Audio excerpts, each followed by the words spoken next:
Ashley Fawless. New Year's Eve was meant to be a night of celebration. Friends and family gathered at the Fawless home, laughing, dancing, and enjoying the festivities. Ashley Fawless was at the heart of it all, smiling and relishing the moment. To those around her, she appeared happy. But behind the scenes, things were not as perfect as they seemed. Then, just after midnight, everything changed. A single gunshot shattered the party's excitement. Guests rushed toward the bedroom, confusion quickly turning into panic. Within minutes, a frantic 911 call was placed. When first responders arrived, Ashley was on the floor, unresponsive. A gun lay nearby. Her husband, Tom, was the only one with her. He told police it was a terrible tragedy, something no one could have prevented. But as investigators began asking questions, inconsistencies emerged. A neighbor claimed she heard Ashley scream just before the shot. Others recalled tension between her and Tom. And then there was the most pressing question of all. Was this truly an accident, or was there something more at play? What really occurred in that bedroom? Ashley and Tom first connected in the spring of 2007 through an online dating platform. From the outset, Ashley's vibrant personality and boundless energy captivated Tom, and their connection quickly deepened. Ashley was already a devoted mother to 2 daughters from a previous marriage, and their relationship progressed rapidly. Within a year, they welcomed a son, and just 2 weeks after his birth, they were married. By 2010, Tom had legally adopted Ashley's daughters, solidifying their family unit. They settled into their life together, but by late 2011, tensions had begun to surface. Their daughters were now 9 and 6, and their youngest had just turned 3. His diagnosis of hydrocephalus required multiple surgeries, placing an immense burden on Ashley. Balancing her son's medical needs, parenting, and the growing strains in her marriage left her emotionally exhausted. In 2010, Ashley Fawless lost her job at the North Colorado Medical Center, officially for insubordination and aggressive behavior. Before I continue, I want to remind you that only a small percentage of people who watch my videos are actually subscribed. So if you enjoy my content, consider subscribing. It's free, and you can always change your mind later. Now let's move on with the video. She contested the decision in court and won a settlement, but the legal victory did little to ease her mounting personal struggles. The following year, she briefly rekindled a romance with a former high school sweetheart, further straining her already fragile marriage. Around the same time, Ashley sought psychiatric treatment for frequent panic attacks, sometimes experiencing up to 5 per week. She was prescribed medication to manage her anxiety and stabilize her mood, but her mental health remained a significant challenge for both her and Tom. Despite being aware of her infidelity, Tom chose to remain in the marriage.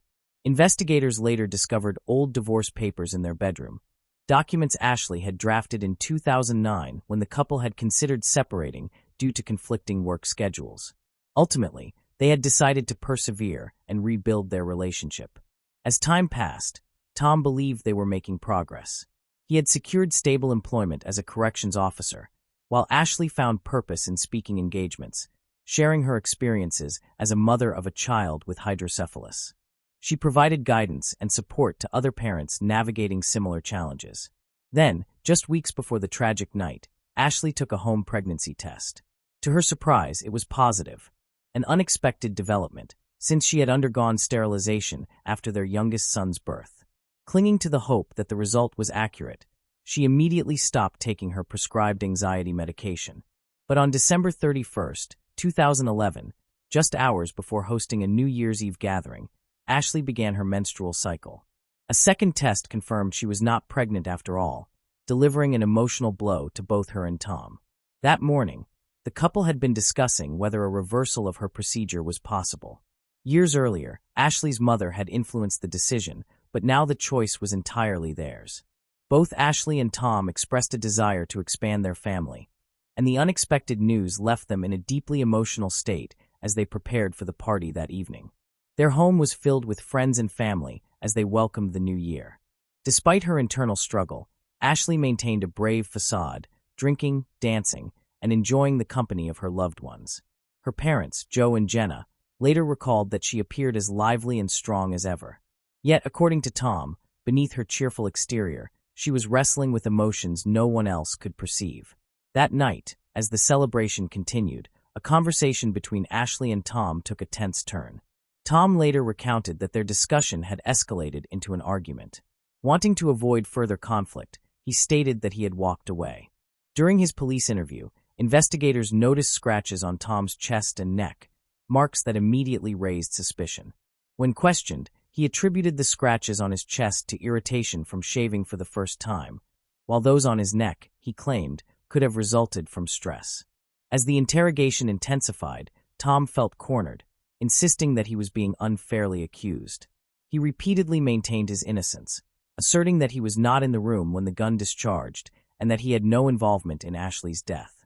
As the investigation progressed, detectives began questioning neighbors and examining the scene for any clues. One neighbor reported hearing Ashley yell, "Get off me," just moments before the gunshot rang out. Her statement directly contradicted Tom's account of events. When questioned about the alleged shouting, Tom firmly denied it. He insisted he had never forced Ashley to do anything against her will. However, investigators were not satisfied with his responses. They noted that Ashley's gunshot wound was to the back of her head, a location that made self-inflicted harm highly improbable. In response, Tom demanded forensic testing to establish his innocence. He urged authorities to test his hands for gunpowder residue and insisted that Ashley's hands be examined as well to determine if she could have fired the weapon. Despite his cooperation, detectives remained unconvinced. The circumstances of the shooting, combined with conflicting accounts, left too many unanswered questions. While Tom remained at the police station, Ashley was in the hospital where doctors fought to save her life. Tragically, just hours after her admission, she succumbed to her injuries. When Tom was informed of her death, he appeared distraught. He claimed that in the moments following the shooting, when he held Ashley in his arms, he had seen her breathing and truly believed she had a chance to survive. After 3 hours of interrogation, investigators had neither secured a confession from Tom nor been able to eliminate him as a suspect. As questioning continued, he grew increasingly frustrated, repeating that he would never harm his wife. However, just 4 days after the shooting, Ashley's death was officially ruled self-inflicted. The medical examiner's conclusion came before laboratory tests had even been completed, leaving Ashley's family in disbelief. Her parents, Jenna and Joe, were outraged, convinced the investigation had been mishandled. They suspected that Tom's position in the county correctional system had influenced the outcome, giving him an unfair advantage in the case. Though Tom worked in a separate law enforcement division, making direct ties to the investigating detectives difficult to prove, the family believed his background contributed to the case being closed so quickly. To ensure transparency, the Colorado Bureau of Investigation was brought in, but critical errors had already occurred. Tom had not been separated from witnesses at the crime scene, violating standard investigative procedures. More importantly, his hands had not been properly covered to preserve potential gunpowder residue, evidence that could have been vital in determining what truly happened that night. Jenna and Joe felt detectives only began treating Tom as a person of interest after their repeated insistence. Even then, they believed the inquiry remained superficial. They criticized law enforcement for questioning Tom for only 3 hours, far too brief, in their view, for the primary individual involved in a suspicious death. In the end, Tom was allowed to leave. Following the tragedy, Tom relocated to Indiana with the children to be near his sister. He enrolled in college, seeking a fresh start. But Ashley's parents refused to let the case fade from memory. Determined to seek justice, they reached out to the media, speaking about their daughter's love for life and their belief that she would never have chosen to end it. They also recounted Tom's history of a short temper, portraying a markedly different picture than the one law enforcement had seemingly accepted. Their persistence drew the attention of investigative reporter Justin Joseph, who located a key witness, 17-year-old Nick Glover, a neighbor of the Fallis family. Nick recalled that on January 1, 2012, as emergency vehicles arrived at the Fallis residence, he had overheard Tom tell Ashley's parents, "I shot my wife." Even more concerning was what Nick disclosed next. He stated that he had shared this information with detectives during an interview, yet his statement was absent from the official police reports. The missing documentation raised serious questions about the integrity of the investigation. The possibility that detectives had deliberately omitted key testimony to shield Tom from scrutiny sparked allegations of misconduct and cover-up. Ashley's family and supporters demanded a more thorough investigation, convinced that the truth had been buried and that justice for Ashley had not yet been served. In April 2014, more than 2 years after Ashley's death, the Evans Police Department chose to reopen the case. New allegations had surfaced, suggesting that detectives had intentionally excluded critical evidence and altered a witness's statement to support the theory that Ashley had taken her own life. Despite these claims, law enforcement officials maintained that the original investigation had been conducted thoroughly and without bias. On November 18, 2014, authorities arrested Tom Follis near his home in Indiana. He was charged with second-degree manslaughter, but adamantly maintained his innocence. The case had already attracted widespread public attention, largely due to investigative reporting by Justin Joseph. Even as the trial approached, many questions remained unresolved. Among them was the significance of bruises found on Ashley's legs, which some speculated were connected to a flashlight discovered at the scene. However, further investigation revealed that the flashlight belonged to an officer who had attempted to provide first aid and was unrelated to the incident. The prosecution built its case on the claim that, during a heated argument, Tom grabbed the handgun Ashley kept under the mattress, pressed it to her head, and pulled the trigger. He then carefully laid her body on the floor before contacting emergency services. During the trial, Ashley's mother testified that Tom had acted aggressively at the New Year's Eve party, using harsh words that led to a confrontation. Tom denied these claims. She also referenced a history of mental illness in Ashley's family, revealing that both her grandmother and uncle had died by suicide. The prosecution used this information to suggest that Ashley may have voluntarily taken her own life. However, Ashley's psychiatrist offered a contrasting perspective, testifying that as of December 2011, she exhibited no signs of depression. Meanwhile, the defense argued that Ashley had been seeing 2 psychiatrists and a therapist concurrently, resulting in overlapping prescriptions. They suggested that this could have contributed to mood swings or emotional distress. Forensic experts offered conflicting testimony. One specialist, who had devoted countless hours to analyzing the evidence, argued that Tom could not have fired the fatal shot. He noted that individuals who commit crimes of passion rarely stop after a single gunshot. Another forensic expert reviewed the case files and personally examined the crime scene. He concluded that Tom had been extremely close to Ashley when the shot was fired. According to him, if Tom had been farther away, the blood spatter would have been more dispersed. His findings were based on the documented timeline of when Tom reached Ashley and attempted to provide aid. The prosecution relied heavily on this analysis to challenge the defense's arguments. Another key element of the case concerned Ashley's emotional struggles related to pregnancy. While the autopsy confirmed that Ashley was not pregnant at the time of her death, it revealed that despite having undergone a tubal ligation, conception was still possible. According to court testimony, in the 9 months preceding her death, Ashley had believed she was pregnant on 3 separate occasions. Prosecutors argued that these false alarms had placed a significant emotional burden on her, compounding her existing struggles. Psychiatrists called to the stand described how these circumstances could have profoundly affected her mental state. As the trial progressed, Nick Glover, a crucial witness, took the stand. He testified that on the night of Ashley's death, he had overheard Tom tell her parents, "I shot my wife." This statement became a central focus for the prosecution. Another witness, Chelsea, was expected to corroborate the claim that Ashley had screamed, "Get off me," before the gunshot. However, Chelsea's testimony took an unexpected turn. Nick's mother, Kathy, had previously stated that Chelsea had clearly heard the argument. But when Chelsea testified, she admitted that she had been drinking heavily that night and could not clearly recall what had occurred. Despite this, Nick remained steadfast in his account, insisting he would never forget what he had heard. With conflicting testimonies and disputed forensic evidence, the trial became a battle of interpretation, leaving the jury with the difficult task of determining what truly happened that night. Nick Glover's statements drew the attention of investigators, prompting an internal review of the officer who had initially interviewed him on the night of Ashley's death. The review sought to determine whether the detective had intentionally failed to record Tom's alleged confession. However, the investigation ultimately found no evidence of misconduct, and the detective maintained that Nick had never made such a statement during their interview. During cross-examination, the defense scrutinized Nick's testimony, highlighting multiple inconsistencies. They emphasized that despite claiming to have heard Tom admit to shooting Ashley, Nick had maintained a friendly relationship with him for months afterward. He had even participated in family activities, including camping trips and Christmas celebrations.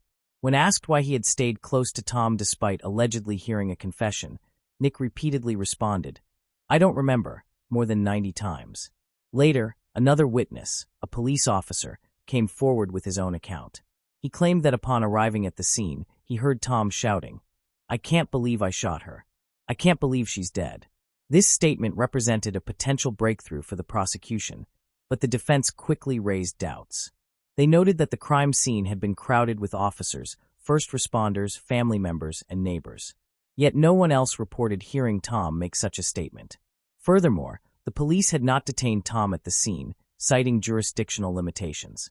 Adding to the doubt, the defense revealed that the detective leading the case had never formally documented his claims.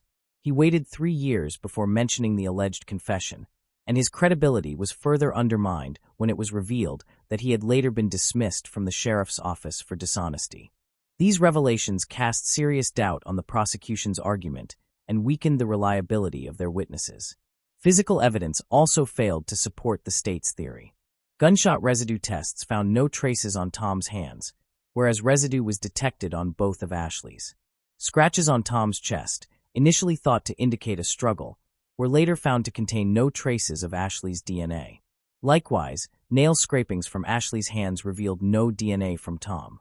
These findings challenged the prosecution's assertion that a physical altercation had occurred between the couple before the fatal shot. Throughout the trial, Tom chose not to testify in his own defense. The proceedings lasted several weeks, with over 40 witnesses taking the stand. The defense centered its closing arguments on Ashley's personal struggles, highlighting the emotional toll of her repeated pregnancy scares, her son's health complications, the effects of her prescription medications, the loss of her job, and her extramarital affair. They argued that these factors had contributed to her fragile mental state in the months preceding her death. A surprising development arose with the introduction of letters allegedly written by Ashley. In these supposed farewell notes, she apologized to Tom, described herself as a failure, and expressed that she could no longer continue living. However, Ashley's family immediately questioned their authenticity. They noted that the letters had emerged years after her death, and insisted that Ashley had never exhibited any behavior suggesting she would have written such messages. To them, the letters appeared fabricated, further reinforcing their belief that Tom was responsible for her death. The jury deliberated for 3.5 hours, including a 1-hour lunch break, before reaching a verdict. Tom Fallis was found not guilty of second-degree manslaughter and all related charges. The decision devastated Ashley's family. Her parents remained convinced that Tom had played a role in Ashley's death. They filed lawsuits against the Evans Police Department, alleging that critical evidence had been concealed or falsified. However, the lawsuits were ultimately dismissed. Despite the legal outcome, Ashley's family refused to accept the verdict. They continued to believe Tom was responsible, but remained committed to maintaining a relationship with Ashley's children. Through court agreements, they secured visitation rights, ensuring they would remain involved in the children's lives.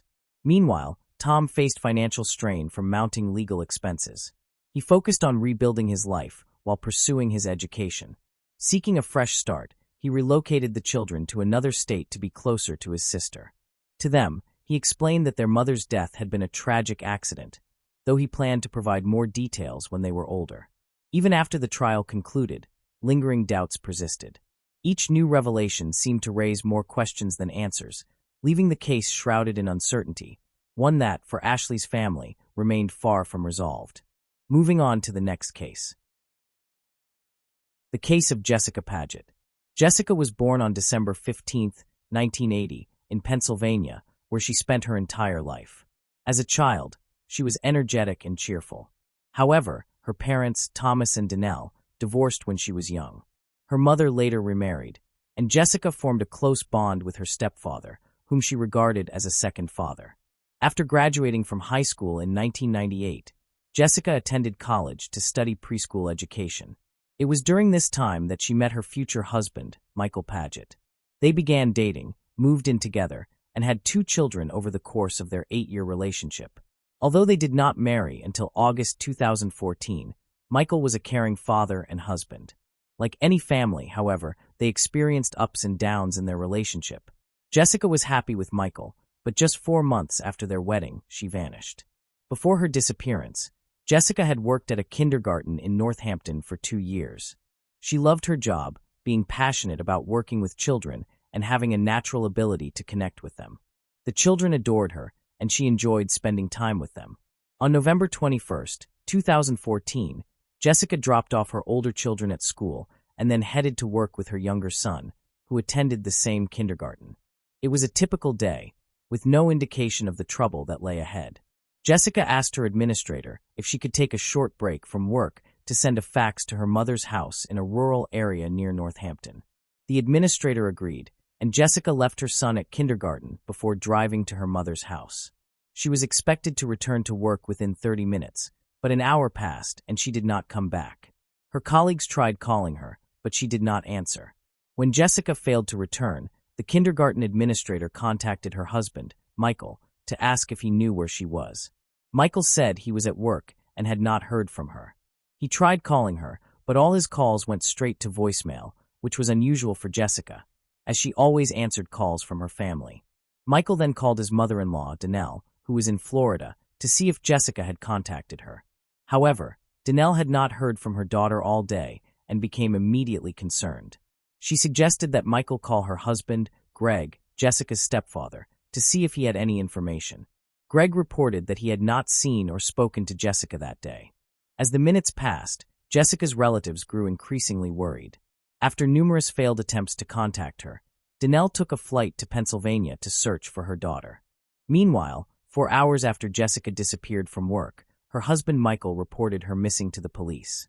He expressed his concern that Jessica would never leave their children voluntarily, fearing the worst.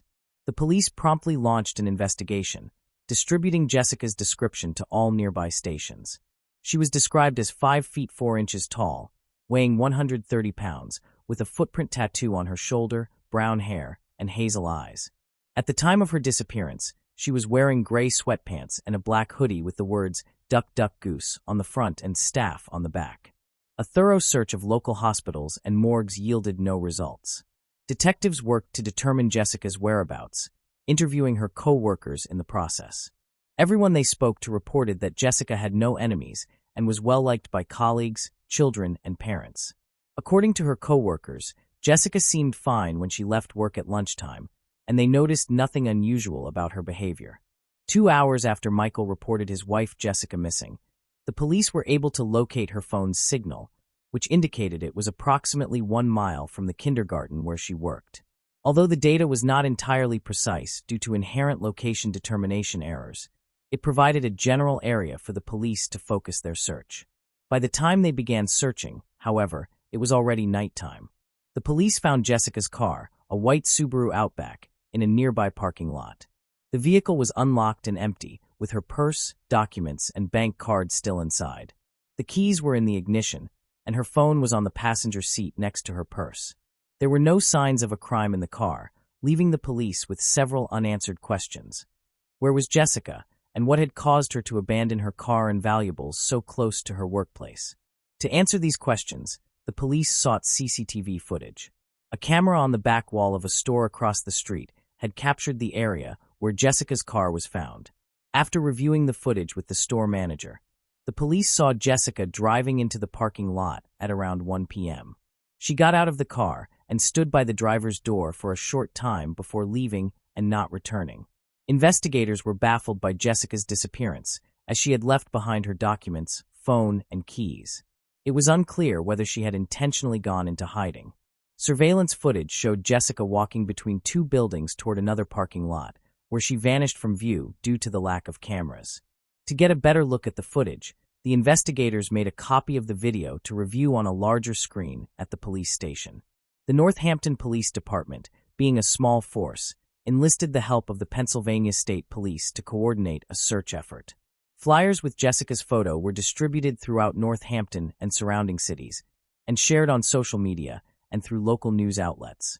State police detectives began reconstructing the events leading up to Jessica's disappearance. They started by re-interviewing the kindergarten staff, who revealed that Jessica had left work to send a fax from her mother's house. The detectives then visited the house, approximately 4 miles from the kindergarten, in search of answers. The detectives met with Danelle and her husband Greg at the scene and learned that Jessica had keys to their home and could visit at any time. On the day of her disappearance, both Danelle and Greg had been away, Danelle in Florida and Greg elsewhere, leaving uncertainty about Jessica's activities at the house. They also checked Greg's fax machine for records of usage, but found the device was faulty, providing no clear information. Jessica might have used another fax machine, but that still did not explain why she had left her belongings in her car. The detectives decided to speak with Jessica's husband Michael, as spouses are often suspects in such cases. To confirm Michael's story that he was the first to leave the house on the day Jessica disappeared, detectives investigated his claim. It was a possibility they could not rule out, as a statistically significant number of disappearances involve a partner. As the investigation continued, the police arranged a search party, and local media alerted the public about Jessica's disappearance. Anyone with information was asked to come forward. By this point, 48 hours had passed, but no new leads had emerged on Jessica's journey to her mother's house. To aid their investigation, detectives scoured the route to her mother's house for surveillance cameras. One key location, an Exxon gas station adjacent to the main road leading to the mother's residence, had multiple cameras installed. Given the station's strategic location on Jessica's stated route, the police inferred that if she drove in that direction, she would be captured on camera. A review of the recording showed her car was indeed captured driving by at approximately 12:56 p.m. From there, the journey to her mother's house took only a few minutes, suggesting she would have needed to make the short trip back to use a functional fax machine, since the one at her mother's home was inoperable. While fast-forwarding the tape to see a possible return, detectives made a perplexing observation. The footage showed Jessica's white car speeding through the gas station just 14 minutes later. Notably, the car took an unusual route, turning into the gas station and continuing to the other side without stopping before heading toward the city center, where the car was later abandoned in a parking lot. Given her rapid pace, the likely reason for this detour was a red traffic light at the intersection, which Jessica may have attempted to avoid by cutting through the gas station.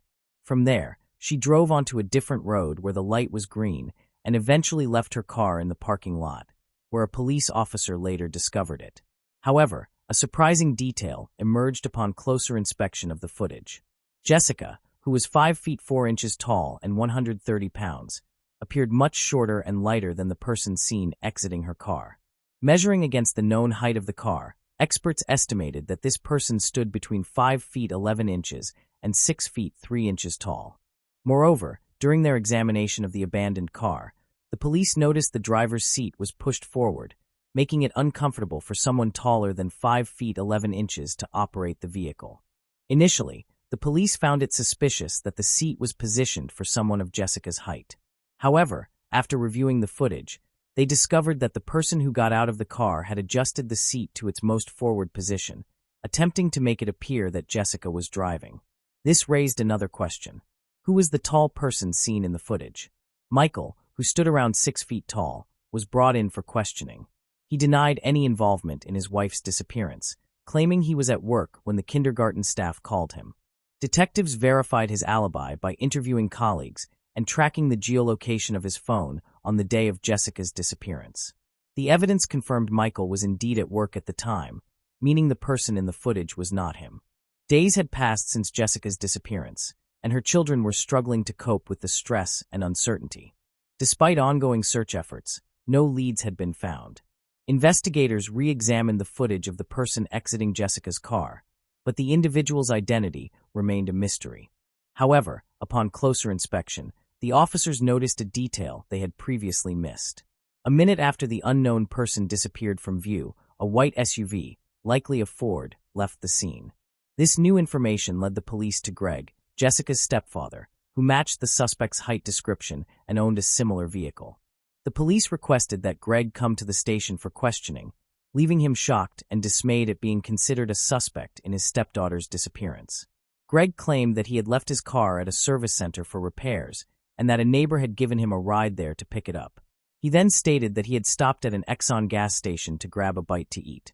However, the police obtained CCTV footage from the gas station, which showed Greg driving past the station just 2 minutes after leaving the service center. It turned out that Greg had lied about stopping at the gas station. Further investigation revealed that Greg's entire story was fabricated. His neighbor denied driving him to the service center, contradicting Greg's claim.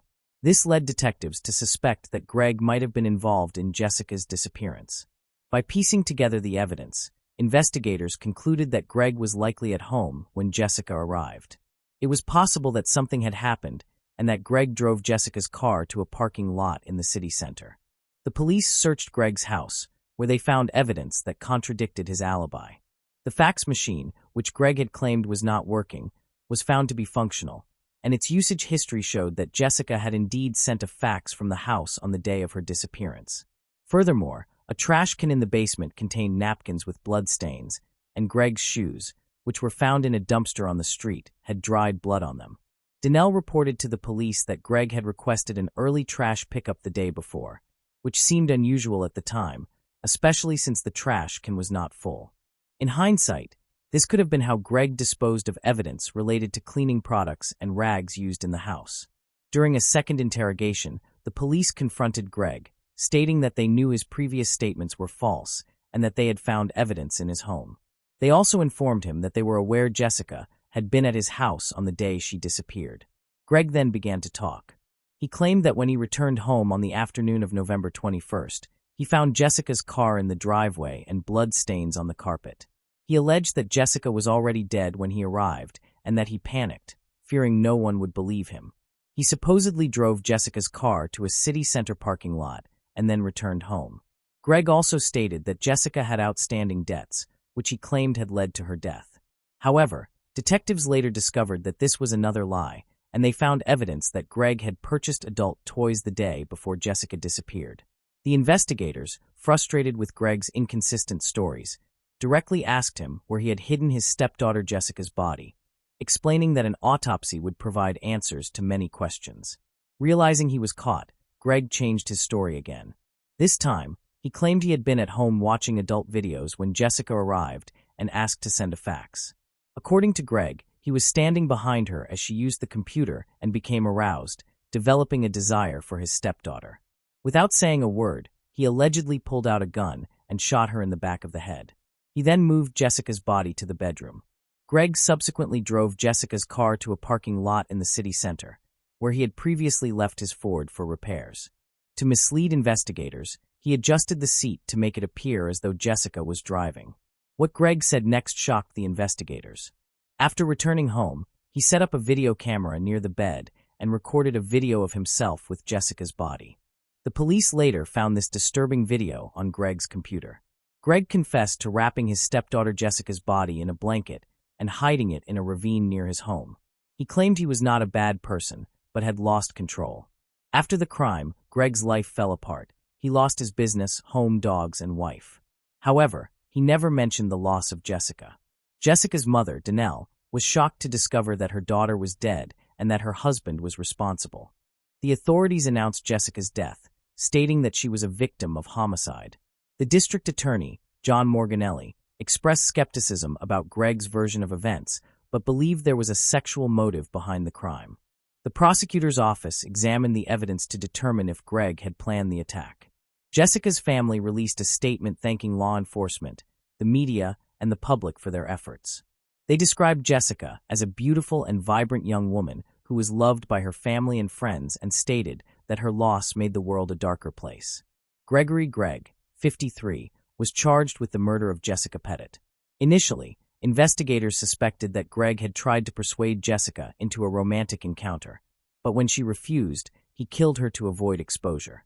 However, this theory was difficult to prove due to the lack of defensive wounds on Jessica's body. She died from a single wound to the back of her head, which corroborated Greg's testimony. Under Pennsylvania law, Greg could have faced the death penalty, but since Jessica was already dead when he committed the second part of the crime, the prosecution could not pursue the death penalty. An examination of Greg and Jessica's computers and phones revealed no evidence of a relationship beyond that of stepfather and stepdaughter. The trial began in 2015. District Attorney John Morganelli noted that Greg's lawyer, John McMahon Jr., failed to submit the results of a mental health evaluation for Greg. McMahon claimed that he had Greg evaluated for a possible insanity defense, But the evaluation found that Greg did not have a diminished mental capacity, so McMahon did not use it in the trial. During the trial, the jury was forced to watch a disturbing 6-minute video that Greg had recorded, which showed him committing heinous crimes using adult toys he had purchased the day before. The jury was reluctant to view the video, but the judge ruled that they were obligated to watch it before reaching a verdict. Greg's lawyer argued that the crime was not premeditated and that his client should be charged with a third-degree crime rather than a first-degree crime. In response, Northampton County District Attorney John Morganelli presented the video as evidence to prove that the crime was, in fact, premeditated. Morganelli explained that this was necessary to convince the jurors of Greg's guilt, despite the disturbing nature of the footage. The jury delivered a unanimous verdict in just 6 minutes, finding Gregory Gregg guilty of taking Jessica's life and desecrating her body. As a result, the court sentenced him to life imprisonment without the possibility of parole. When asked by the judge if he had any final words, Greg simply replied, "No, sir. I'm just very sorry." Following the sentencing, the judge advised the jurors to seek counseling from a psychologist to cope with the traumatic case. Jessica's husband, Michael, spoke to reporters, expressing the difficulty of moving on without his beloved wife and raising their 3 children alone. He described Jessica as the most wonderful person he had ever met. In a separate matter, Danelle, Greg's wife, initiated divorce proceedings. However, the process proved to be complex, and Greg was hindering her efforts. Moving on to the next case. The case of Justine Valdez. On May 19, 2018, Justine Valdez, 24, after completing the residency permit application process, went to the gym to work out. Finishing around 4:20 p.m. planning to go home afterward, her mother, Terrace, texted her asking her to pick up some bread on the way. Justine agreed and stopped at the store before catching the 185 bus to Bray, which departed at 6:09 p.m. The bus dropped Justine at a familiar stop near her rural home in Aina Car Village. The walk home usually took her 15 to 20 minutes. Although this was an easy journey for someone as young and active as Justine, her family grew worried when she did not arrive home on time. Justine usually informed her family of her whereabouts and expected return, so her mother, Terrace, became increasingly anxious as time passed without hearing from her. When Terrace tried calling and texting Justine, she received no response. This prompted Terrace to go out searching for her daughter.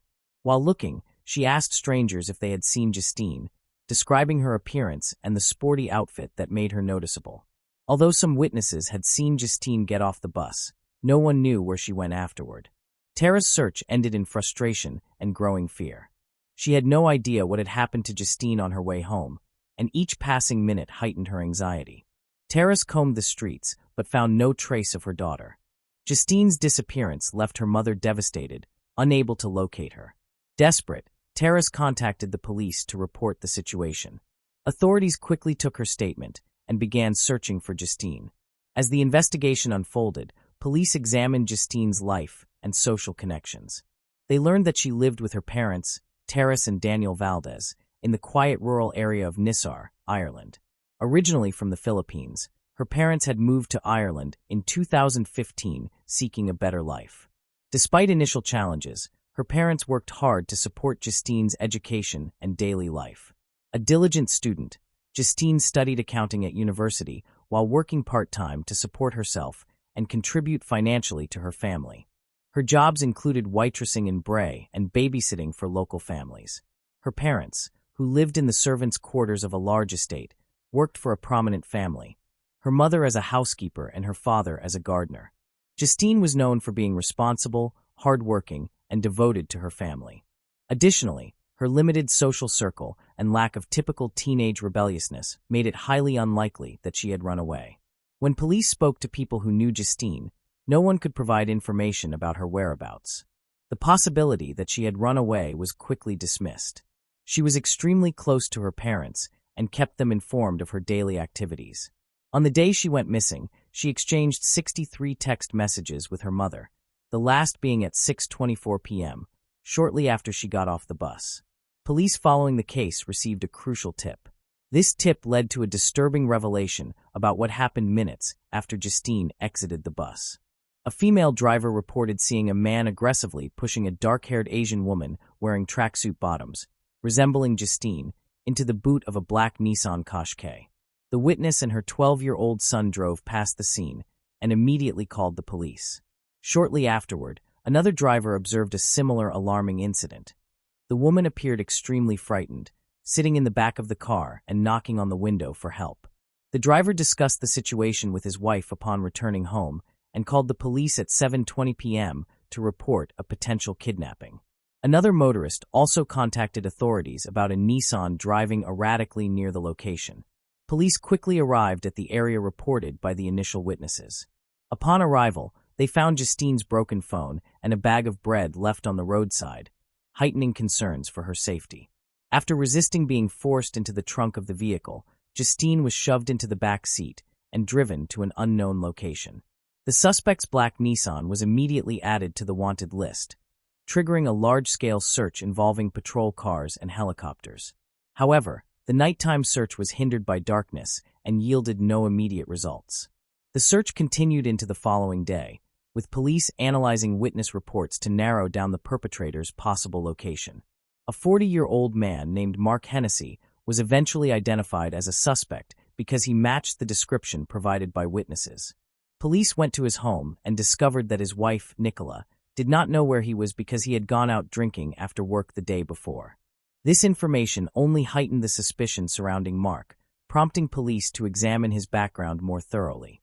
Mark Hennessy was a well-respected member of the community, known as a devoted husband and father to 2 young daughters, the youngest of whom had been born 8 months earlier in September 2017. He lived in an affluent neighborhood surrounded by other young families.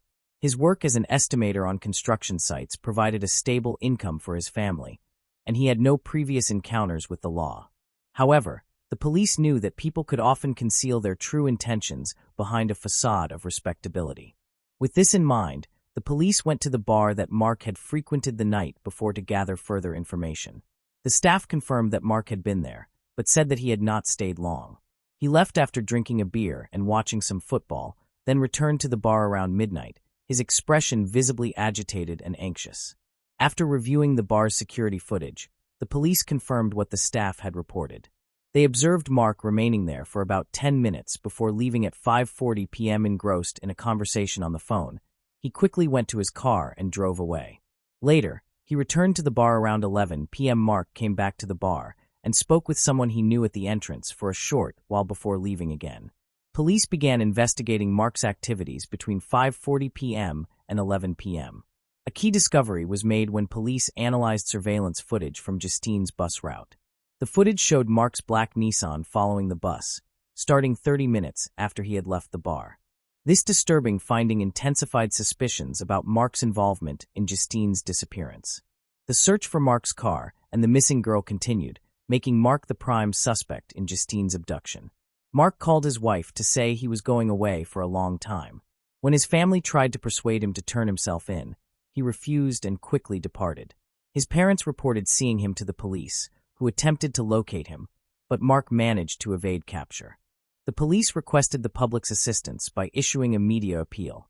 They asked anyone with information regarding Justine, Mark, or his car to come forward.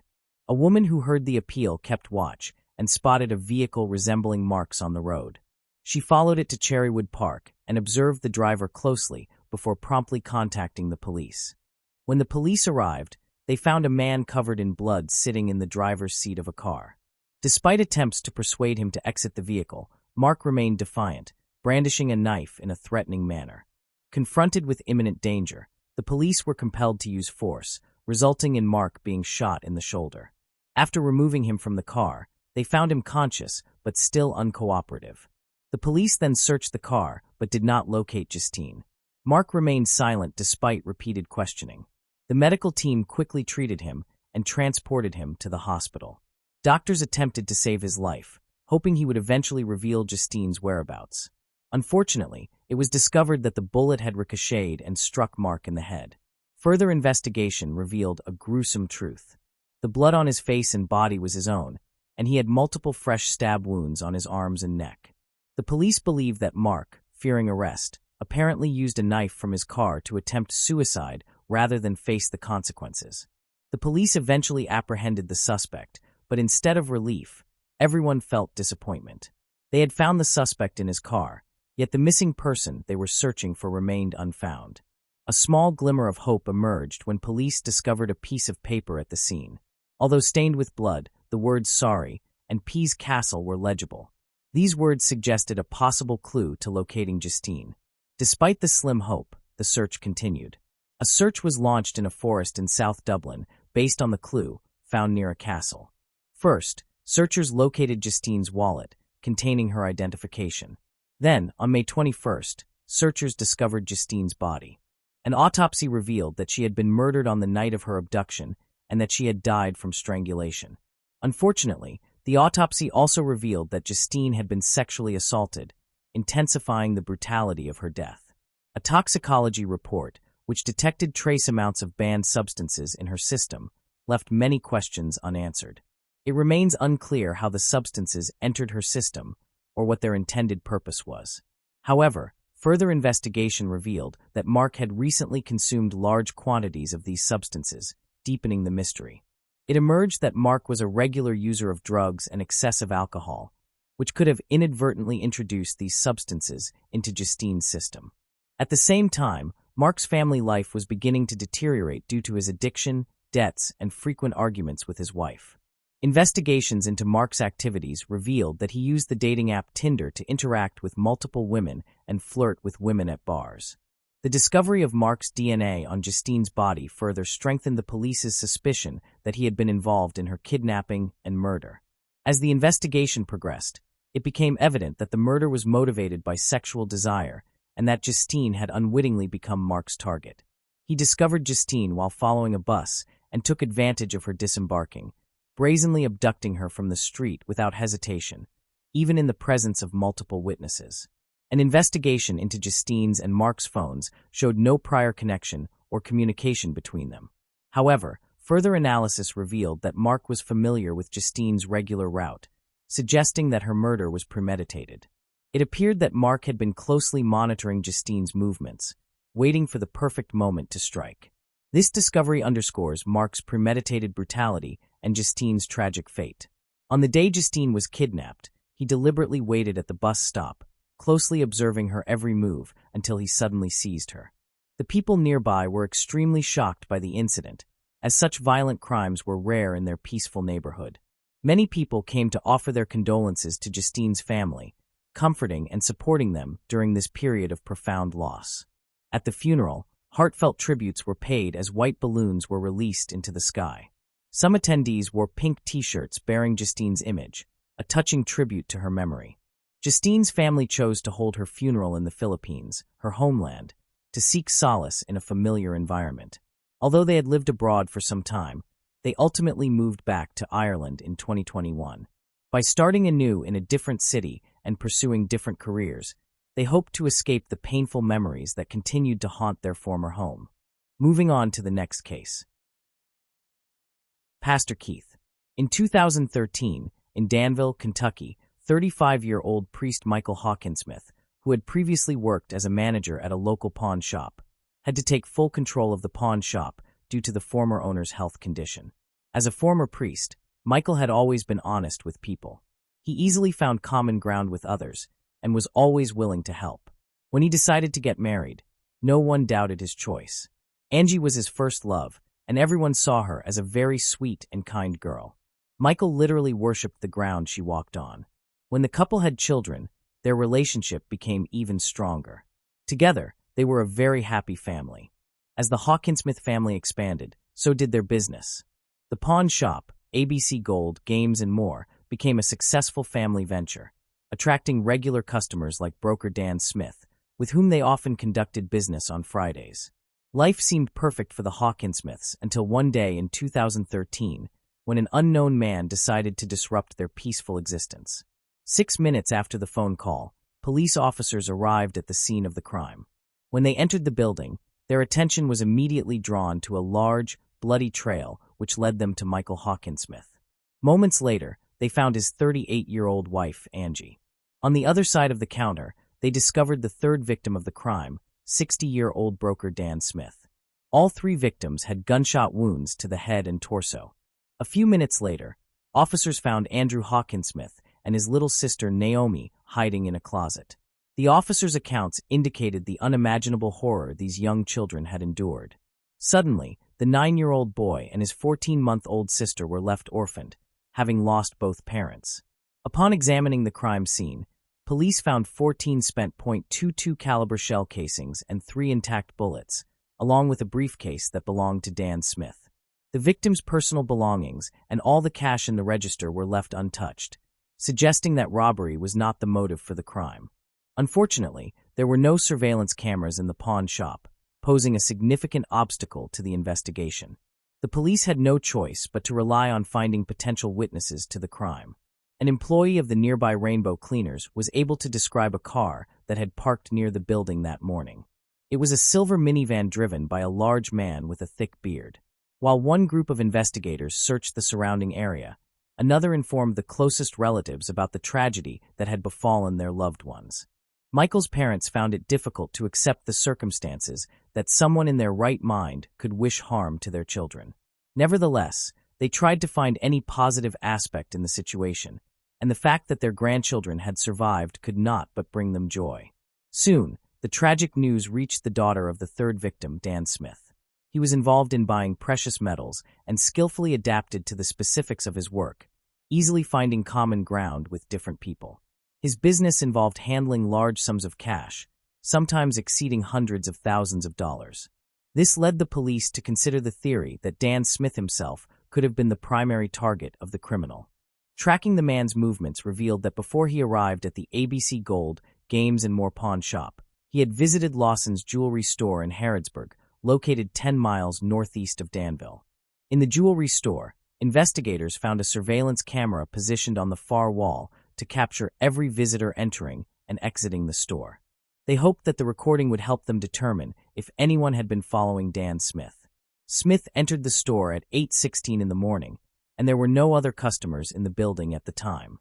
He was carrying the same briefcase that was later found at the ABC Gold, Games and More pawn shop.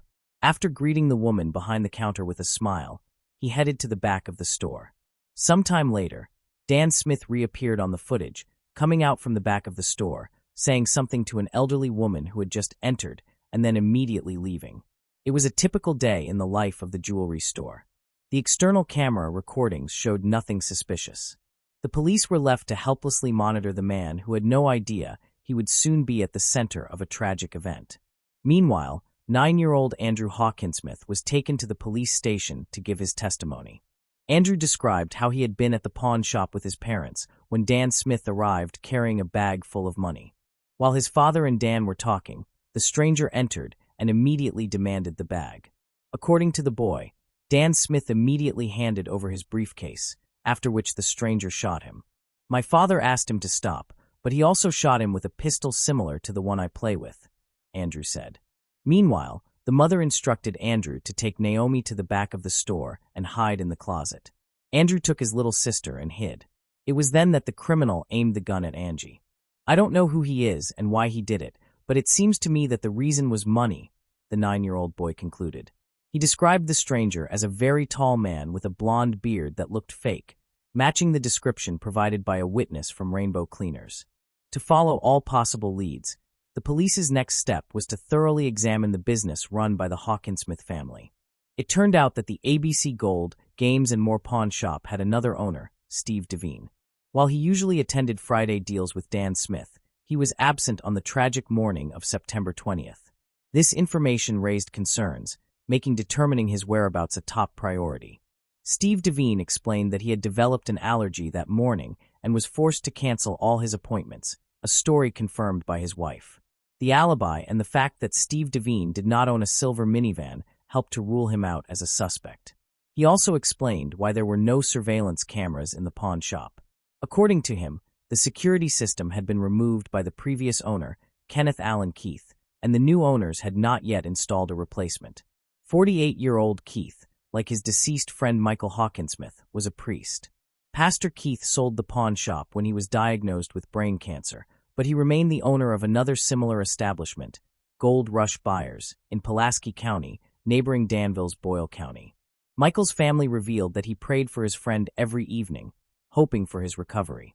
Their friendship, which began when Michael worked at a youth church camp, had lasted for 15 years. The Hawkinsmith family always held Pastor Keith in high regard, and for their son Andrew, he was like a beloved uncle. With no significant leads, investigators decided to try their luck in finding possible street surveillance systems near the ABC Gold, Games and More pawn shop. They found a camera on the office building of the real estate office, Danville Rentals. The surveillance footage captured a silver minivan at 8:45 in the morning, but the image was too blurry to identify the license plate or the make of the vehicle.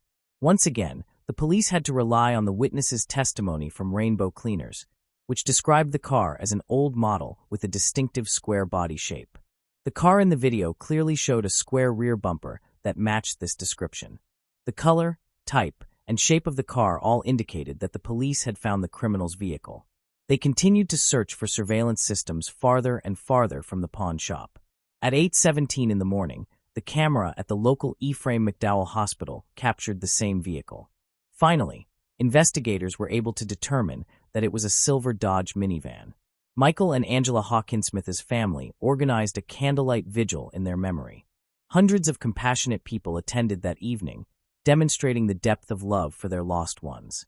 Similarly, like the Hawkinsmith family, Dan Smith's close relatives were outraged that the whims of another had led to the loss of their loved one. Despite their grief, they chose not to let anger overshadow their other emotions and joined in the funeral proceedings. Meanwhile, the Danville Police Department appealed to the public for any information about the criminal or his vehicle.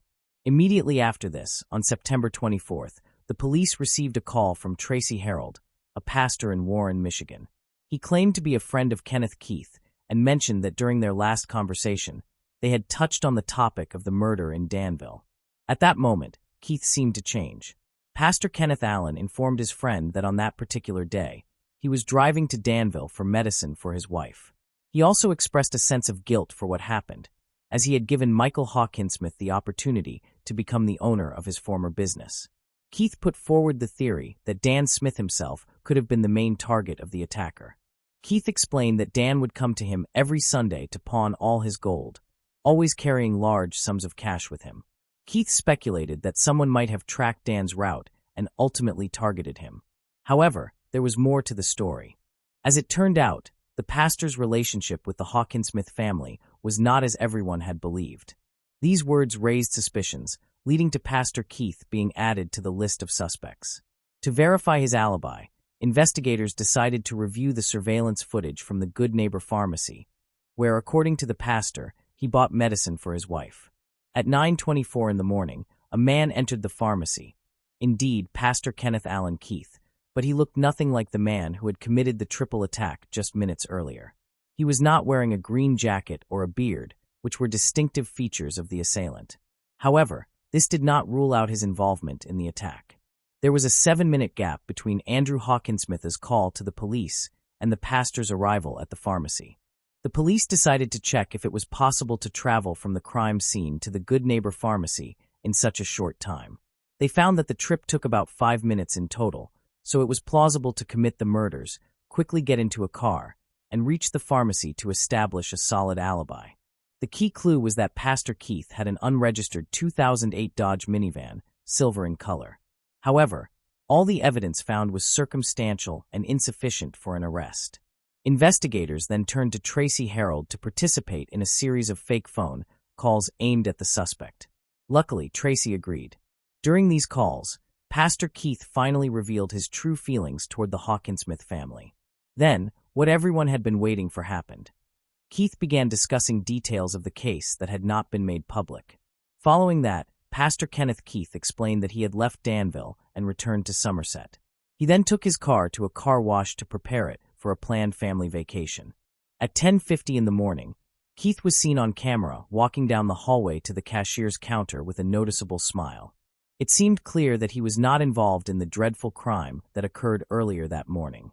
The external camera footage covering the parking lot showed Pastor Keith leaving the car wash in the same silver Dodge at 11:25, matching all the images previously obtained from various surveillance systems in Danville. At that point, they had enough evidence to arrest the suspect. He was offered a polygraph test to prove or alleviate his involvement in the pawn shop crime, but his response was unusual. Keith stated that he would not be able to pass the polygraph successfully because, during his military service, he had been tasked with eliminating 3 individuals. Investigators obtained a warrant to search Kenneth Allen Keith's pawn shop, where they discovered a fake beard and a significant amount of cash. The police could not find any legitimate explanation for how he acquired most of the money. They also found bundles of bills wrapped in a ribbon with the name of the bank that issued them, revealing Dan Smith as their client. Further investigation revealed that the money found in Keith's pawn shop had recently been withdrawn from the account of the deceased broker. Additionally, several .22 caliber casings were found in Keith's pawn shop. Ballistics analysis confirmed they were fired from the same weapon used to shoot the parents of young Andrew and Naomi. Based on all the evidence found, Kenneth Allen Keith was charged with 3 counts of deliberate homicide and first-degree robbery. It turned out that Pastor Keith believed that Michael Hawkinsmith and Steve Devine had conspired to remove him from the business. Knowing that Dan Smith carried large sums of cash, Keith decided to exact revenge on the day of their planned meeting at the pawn shop. He aimed to mislead law enforcement into thinking the crime was motivated by robbery. In reality, Michael Hawkinsmith and his partner, Steve Devine, had no involvement in the imagined conspiracy against Keith. During the investigation, no evidence of wrongdoing by Michael Hawkinsmith or Steve Devine was found. On September 20th, the criminal arrived in Danville in his silver Dodge Caravan. He circled the pawn shop for a while until he noticed Dan Smith's car parked nearby. The first victim was the broker himself, followed by Michael and then Angela Hawkinsmith. The pastor then took all the cash from Dan Smith's case and calmly left the crime scene, stopping at the Good Neighbor Pharmacy to be captured on its surveillance cameras and secure an alibi. His decision to go to the car wash was another calculated attempt to remove traces and destroy any evidence that might have been left on his vehicle. In 2017, just before the trial, Kenneth Allen Keith pleaded guilty to all charges and was sentenced to life imprisonment without the possibility of parole. Investigators had earlier obtained medical documents from the Veterans Hospital and discovered that the pastor had never had a brain tumor. This revelation deepened the shock. How could someone who appeared so spiritually devoted and morally upright commit such a cold-blooded, premeditated crime? And beyond that, how could he live with the knowledge of having taken the lives of 3 innocent people, destroyed a family, and left 2 children orphaned? The case stands as a chilling example of how outward appearances of piety and virtue can mask the darkest intentions. Moving on to the next case. The case of Rowan Ford. Rowan Ford was born on April 11, 1998, in San Diego, California. Her parents divorced when she was young, and her mother, Colleen, moved with her to a small town called Stella in Missouri. Later, Colleen met a man named David, and they married. Colleen had several children from a previous marriage, and soon after their wedding, she and David had a daughter together. In total, Rowan had 2 sisters and 2 brothers, and they shared a very close bond. She spent much of her time outdoors, riding her bike around town, enjoying swimming, and pursuing her passion for drawing. She also liked attending Sunday school at the local church, where she frequently volunteered to help other children who had difficulty with their tasks. In November 2007, when Rowan was 9 years old, she was in the 4th grade at the local elementary school. Her mother worked the night shift at a store, while her stepfather spent most of the day on the farm, leaving Rowan to often care for herself, which made her very independent. On November 2nd, she stayed home alone as usual. Her mother went to work, and her stepfather had not yet returned from the farm. The next morning, around 9 a.m., Colleen returned home from her night shift and checked Rowan's room, but her daughter was not there. She asked her husband where Rowan was, and he said that she had asked to have a sleepover at a friend's house, and he had let her go. He did not ask for the friend's name because their town was very small, and he was unconcerned about anything happening to her. However, Colleen began to worry and decided to check with all of Rowan's friends. Since there were only a few streets in town, it did not take long, but none of them had seen her, and she had not stayed over at any of their houses, which heightened her mother's concern. Colleen searched the entire town, but could not find her daughter. She returned home and told her husband that Rowan was missing. She asked him to call the police, but he reassured her that everything was fine and that Rowan would return soon. After waiting several more hours with no sign of Rowan, Colleen took matters into her own hands and dialed 911. The local sheriff immediately organized a search operation. He went to their house to speak with David, who was the last person to see Rowan before she disappeared. David said that on that evening, while he was working on the farm with his colleague Christopher, their mutual friend Nathan had visited. They all decided to go to David's house to drink and play pool. They stopped by a store to buy alcohol and then spent several hours at David's house. Later that night, Christopher asked Nathan to drive him home to a neighboring town where his trailer was located. They persuaded David to join them to continue the evening. Before leaving, David checked on Rowan in her room and saw she was asleep. David then left with his friends, stopped at a store again to buy more alcohol, and went to Christopher's trailer, where they continued drinking for about an hour. Afterward, David decided to go home and asked Nathan for a ride. Nathan agreed but took back roads instead of the main highway because he was quite drunk and did not want to risk encountering the police. Nathan dropped David off, who went straight to bed. Soon after, David was awakened by Rowan, who asked if she could sleep over at a friend's house. Without much thought, he agreed and went back to sleep. Police viewed this story with skepticism. What puzzled them most was that a 9-year-old would decide to go to a friend's house in the middle of the night, and that her stepfather would allow it without asking which friend she meant. The sheriff considered that David might be hiding something or may have been directly involved in Rowan's disappearance, but there was no evidence to support this theory. Police searched the town and its surroundings late into the night, and local residents joined the effort, as they knew Rowan's family and wanted to help. The population of Stella was only about 150 people, so news of Rowan's disappearance spread quickly throughout the county. Residents were accustomed to allowing their children to play outside without concern, as nothing untoward had ever occurred in such a quiet town. However, with Rowan gone without a trace and the police unable to locate her for an entire day, the townspeople fell into a state of panic. The search on the first day yielded no results. Progress in the investigation came on November 4th, when police spoke with Christopher in a neighboring town.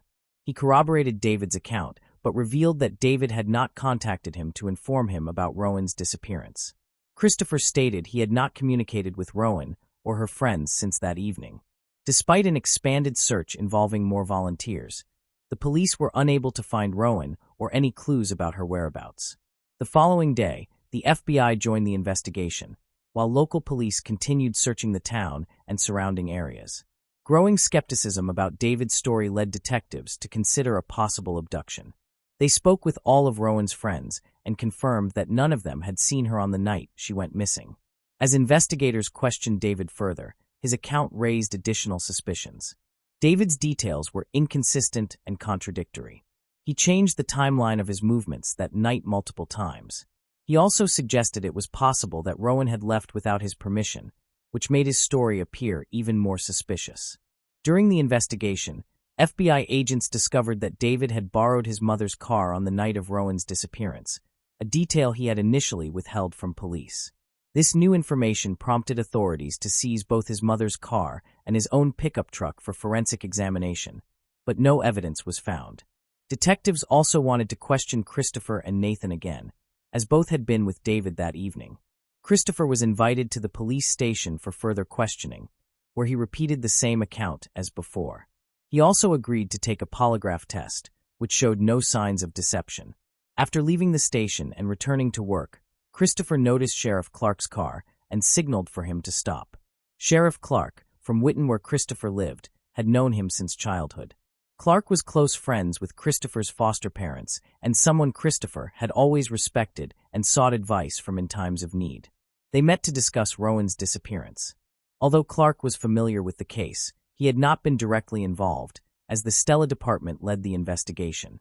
During their conversation, Clark noticed that Christopher was acting unusually, leading him to suspect that Christopher might be withholding information.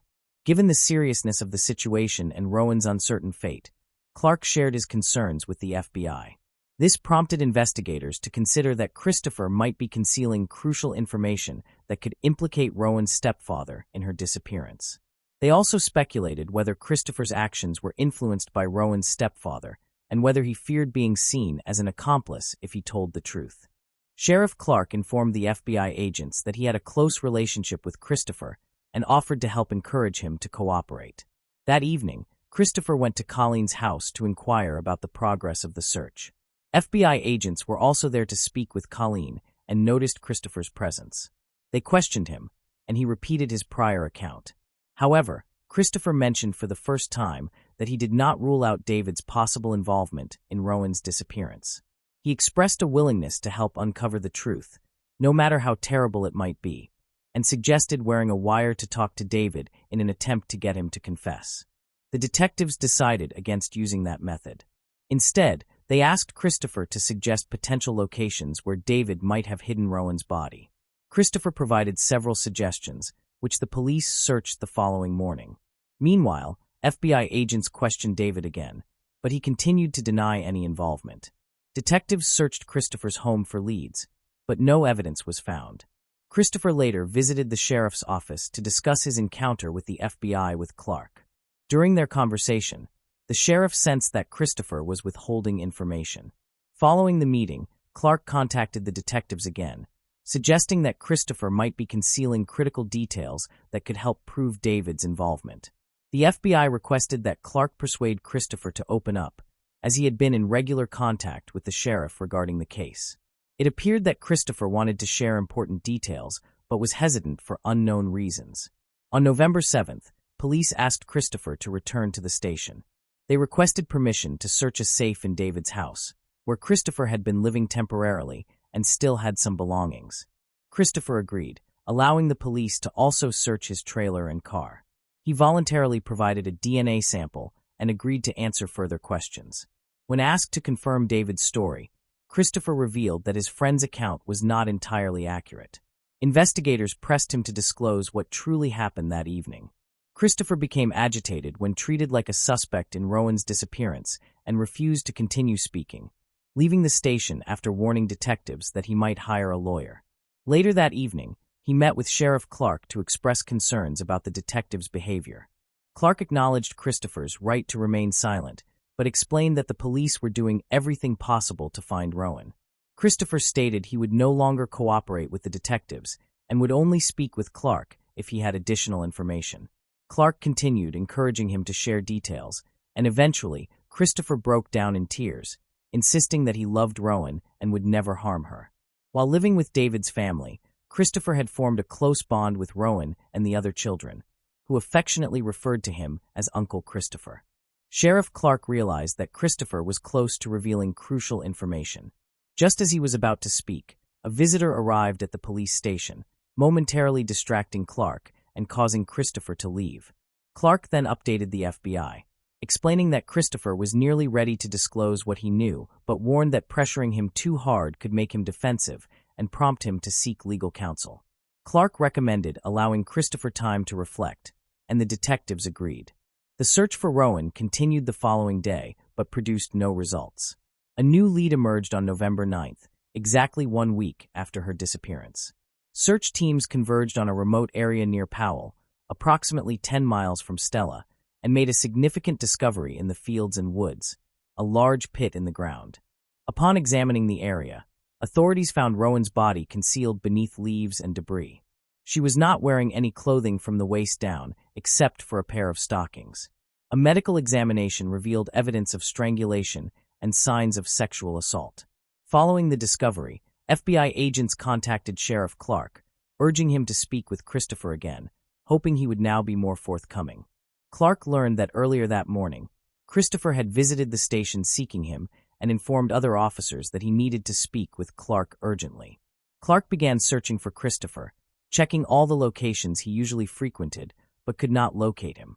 This continued until Christopher reached out to Clark himself, sounding distressed and asking if he was being followed.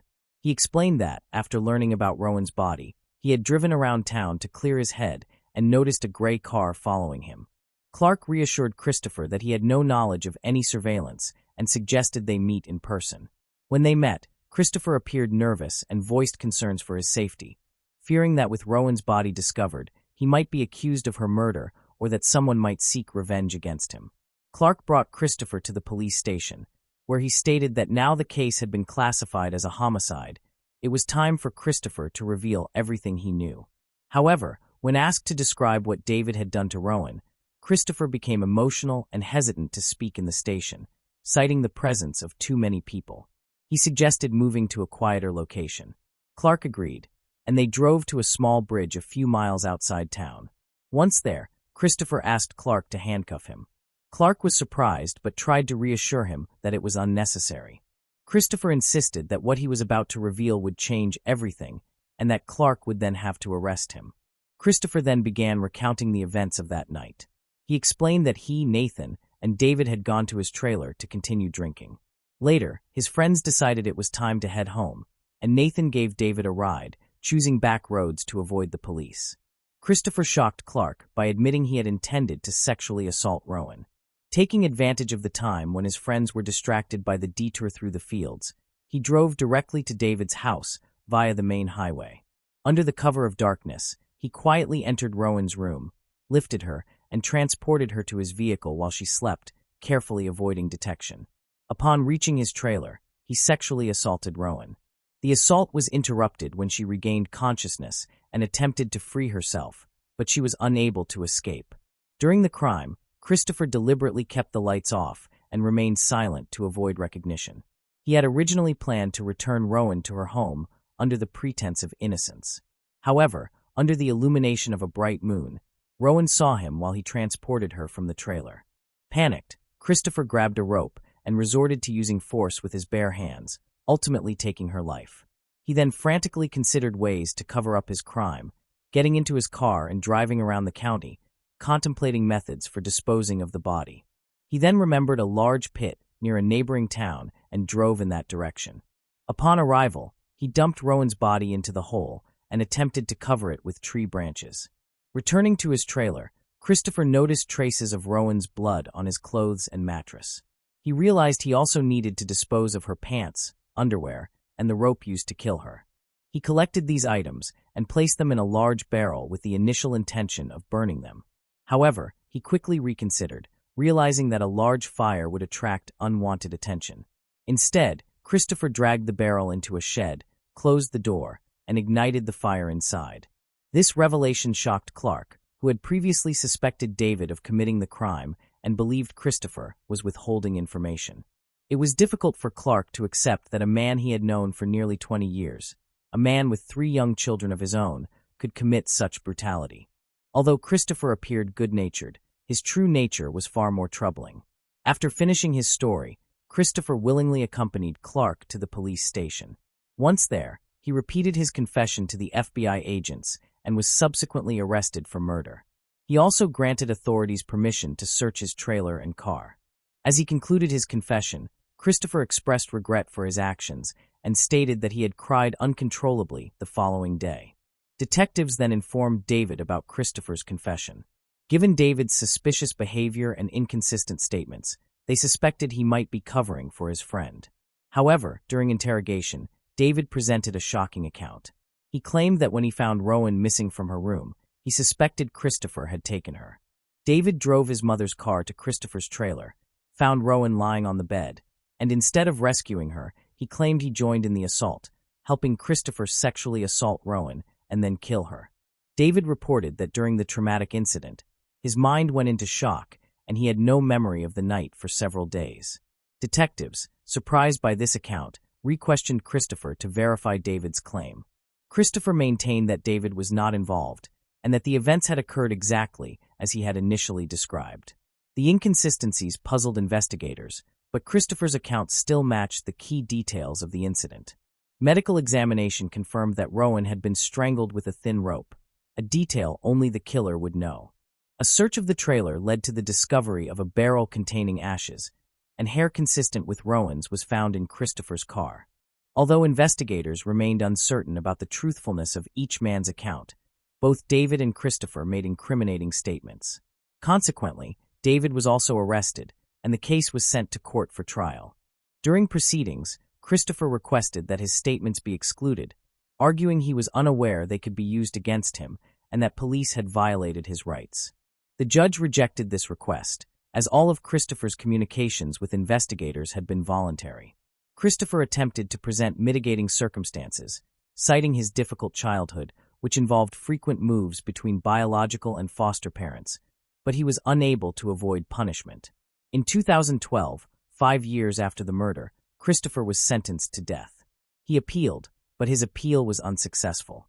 David's situation was more complicated. Although he admitted to assaulting and killing Rowan, his account conflicted with Christopher's statements, creating legal complications. Charging David with murder could have risked overturning Christopher's conviction, potentially allowing David to evade full accountability. However, there was insufficient concrete evidence, such as DNA, to prove David's direct involvement. To avoid jeopardizing Christopher's sentence, prosecutors reduced David's charges. He pleaded guilty to 2 lesser charges: child endangerment and obstruction of justice. David received an 11-year prison sentence with a minimum of 5 years to serve. This outcome caused public outrage, as many believed that if David had participated in the murder, his punishment was disproportionately lenient. The sentence is now final, and it is unlikely that David will face retrial. Christopher remains on death row, though the execution may not be carried out due to the long delays that can occur between sentencing and execution, meaning he may spend the remainder of his life in prison instead. Moving on to the next case. Sabrina Payne. In the summer of 2003, the body of 36-year-old Sabrina Payne was discovered in a field near Tremont, Illinois. Sabrina was a black female, known to support a drug habit through prostitution. She had last been seen at her home 2 days prior to the discovery of her body. The initial autopsy failed to determine a cause of death, leading some detectives to believe she had overdosed. One detective, however, felt uneasy about that conclusion. His suspicions were confirmed as additional bodies were discovered in Peoria and Tacuil counties over the following year. On February 5, 2004, the body of 36-year-old Barbara Williams was discovered in a ditch near Edwards, Illinois. She was found partially clothed and lying face down in the snow. She had been seen alive between 9 and 10 p.m. the previous night. An autopsy revealed multiple contusions and abrasions on her body. Toxicology indicated fatal levels of cocaine in her blood. At this stage, police were not ready to classify this as a murder or consider the possibility of a serial killer targeting black drug-addicted prostitutes. In the fall of 2004, 32-year-old Shakonda Thomas was reported missing. She had last been seen by her family in August.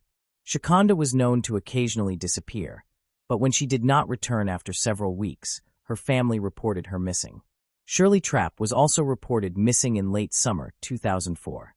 She had been seen 3 days prior to being reported missing. Tamara Walls was reported missing in September of 2004 after not being seen for 3 weeks.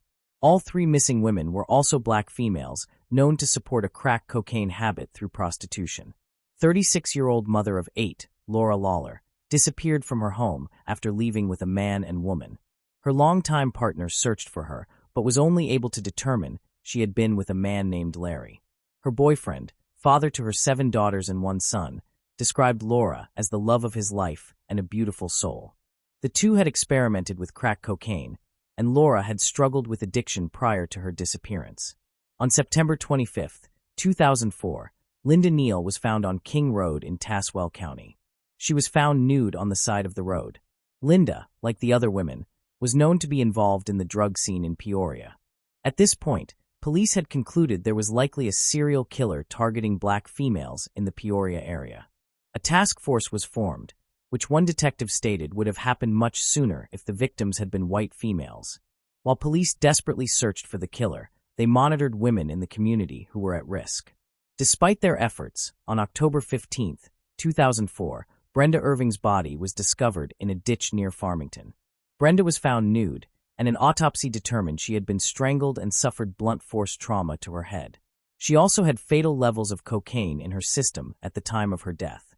Her children had feared for their mother's safety, as she had known many of the women who had been killed or had disappeared from central Illinois. Brenda struggled with drug addiction. Despite detectives' best efforts, the case proved difficult to solve. They followed thousands of leads, but finally received the lead they were waiting for in December of 2004. 35-year-old Thick Bomer was arrested for theft. From jail, she told authorities she believed she could help them find the serial killer preying on her fellow sex workers. She believed a man who had picked her up in July 2004 was responsible. Bomer explained that in July, a man named Larry Bright lured her to his mother's home where they shared alcohol and drugs. Once intoxicated, she said Bright attacked her, attempted to rape her, and brandished a knife. Somehow, Bomer managed to escape. Police were initially skeptical, as Bomer requested a plea deal in exchange for her testimony.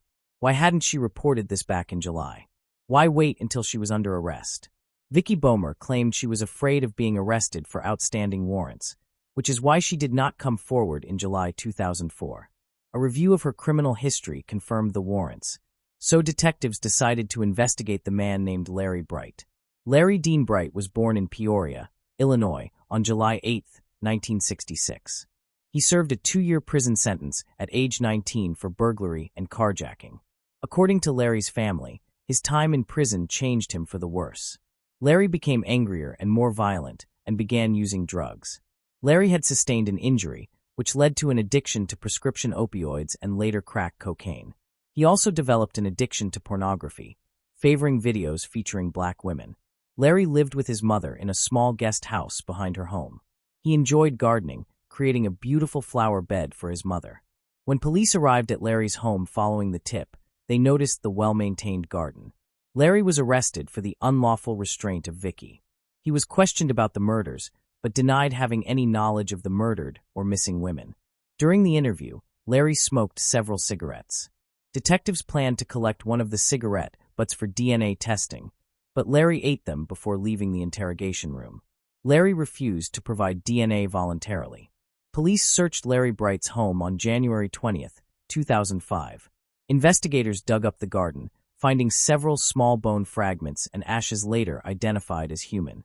When police questioned Larry again, they told him they were digging up his mother's flowers. At that point, Larry broke down and confessed to multiple murders. He even led investigators to the remains of some of his victims. Larry explained that around July 27, 2003, he picked up Sabrina Payne on the south side of Peoria. He drove her to his home, which he shared with his mother. He claimed they drank and used cocaine before having consensual sex. Larry said he had not intended to kill Sabrina, but became enraged, believing she was trying to cheat him. He strangled her to death and dumped her body near the cornfield where it was discovered. Larry confessed to picking up Barbara Williams in February 2004. Again, he used drugs and alcohol with his victim. He stated that he once again lost control of his anger and killed Barbara, claiming he caught her stealing from him. He dumped her body along the road, where it was found the next day. The prosecution believed that after the first 2 murders, Larry developed a bloodlust. At the time of his arrest, he said, "I knew them. I would tell the others I would pick up. I went out hunting." Larry also confessed to killing Laura Lawler. He burned her body in his backyard burn pit, burying the remains in his mother's yard. He said he wanted to destroy the bodies to avoid getting caught. He confessed to killing Tamara Walls and burning her remains. Her jawbone was recovered in the backyard. He admitted to strangling, beating, and burning Shirley Trapp. Shakonda Thomas suffered the same fate after being picked up by Larry Bright. He burned her and buried the ashes in the yard. Because of his method of attempting to destroy his victims' remains, he was nicknamed the Bone Crusher. Larry said he attempted to burn Linda Neal and Brenda Irving as well, but the attempts failed due to the weather. He disposed of both women along the side of the road. Larry was facing the death penalty following his January 2005 arrest. In an effort to spare his mother the embarrassment of a trial and avoid the death penalty, Larry Bright pleaded guilty to 7 counts of first-degree murder and 1 count of drug-induced homicide on May 30, 2006. Bright's murders were not considered racially motivated, though detectives believe he was simply attracted to black women. He is one of the very few serial killers to select victims outside of his race. Larry was sentenced to 7 life sentences without the possibility of parole to be served concurrently. He was also given an additional 30 years for the drug-induced homicide. As part of the plea deal, Larry is required to serve 100% of his sentence with no parole consideration. Larry is currently housed at the Shawnee Correctional Center in Vienna, Illinois. He will spend the remainder of his life behind bars, but that offers little solace to the families of his victims. The loved ones of Larry's victims want people to understand that the women he killed were more than just drug addicts or prostitutes. They were human beings. They were mothers, daughters, sisters, and friends. The serial killer dentist of St. Louis, Glennon Engelman. Dr. Glennon Engelman was born on February 6, 1927, in St. Louis, Missouri. Dr. Engelman grew up on the south side of the city and felt a deep attachment to his neighborhood. After serving in the military, Dr. Engelman used his GI Bill to attend Washington University and become a dentist. He opened his dental office on the south side of St. Louis, serving the community he had always cherished. Dr. Engelman, who went by Glenn, was married to a woman named Edna Ruth, but they divorced in 1956. By 1958, both Glenn and Ruth had remarried. Glenn was operating his dental office and appeared to be successfully serving the St. Louis community. On December 17, 1958, citizens in Forest Park noticed a bloody man stumbling. The man, James Stanley Bullock, soon died from his injuries. These injuries were caused by a gunshot. No one could understand why someone would shoot 28-year-old James Bullock. James Bullock was born on April 17, 1931, in DeSoto. He was raised in Shiloh, Illinois, by his grandparents and later by his aunt after his parents passed away. According to a 1938 article, the then 7-year-old was living with his grandparents in 1938 and enjoyed attending school and fishing. James later served in the military before returning to St. Louis to work and attend college. Back in St. Louis, James met Edna Ruth, the ex-wife of Dr. Glenn Engelman. The two married, and just 6 months later, James was dead. An employee at a local sanitarium initially claimed James had been there 4 days before his murder, asking to be admitted because he feared for his life. His wife and aunt denied this, saying the three had dinner together that night. According to his widow and aunt, James was not afraid for his life, and they knew no one who would want him dead. However, Edna Ruth benefited financially from her husband's death. Ruth had life insurance policies totaling $64,088. During questioning, Edna Ruth made several unusual statements, including telling police she had been married before, but her husband did not know. Who was she married to? Her husband's dentist, Dr. Glenn Engelman. Edna Ruth had lied to James and his family and falsified information on her marriage application about being previously married. Police questioned a local career criminal who was out on parole for an assault at the time of the shooting.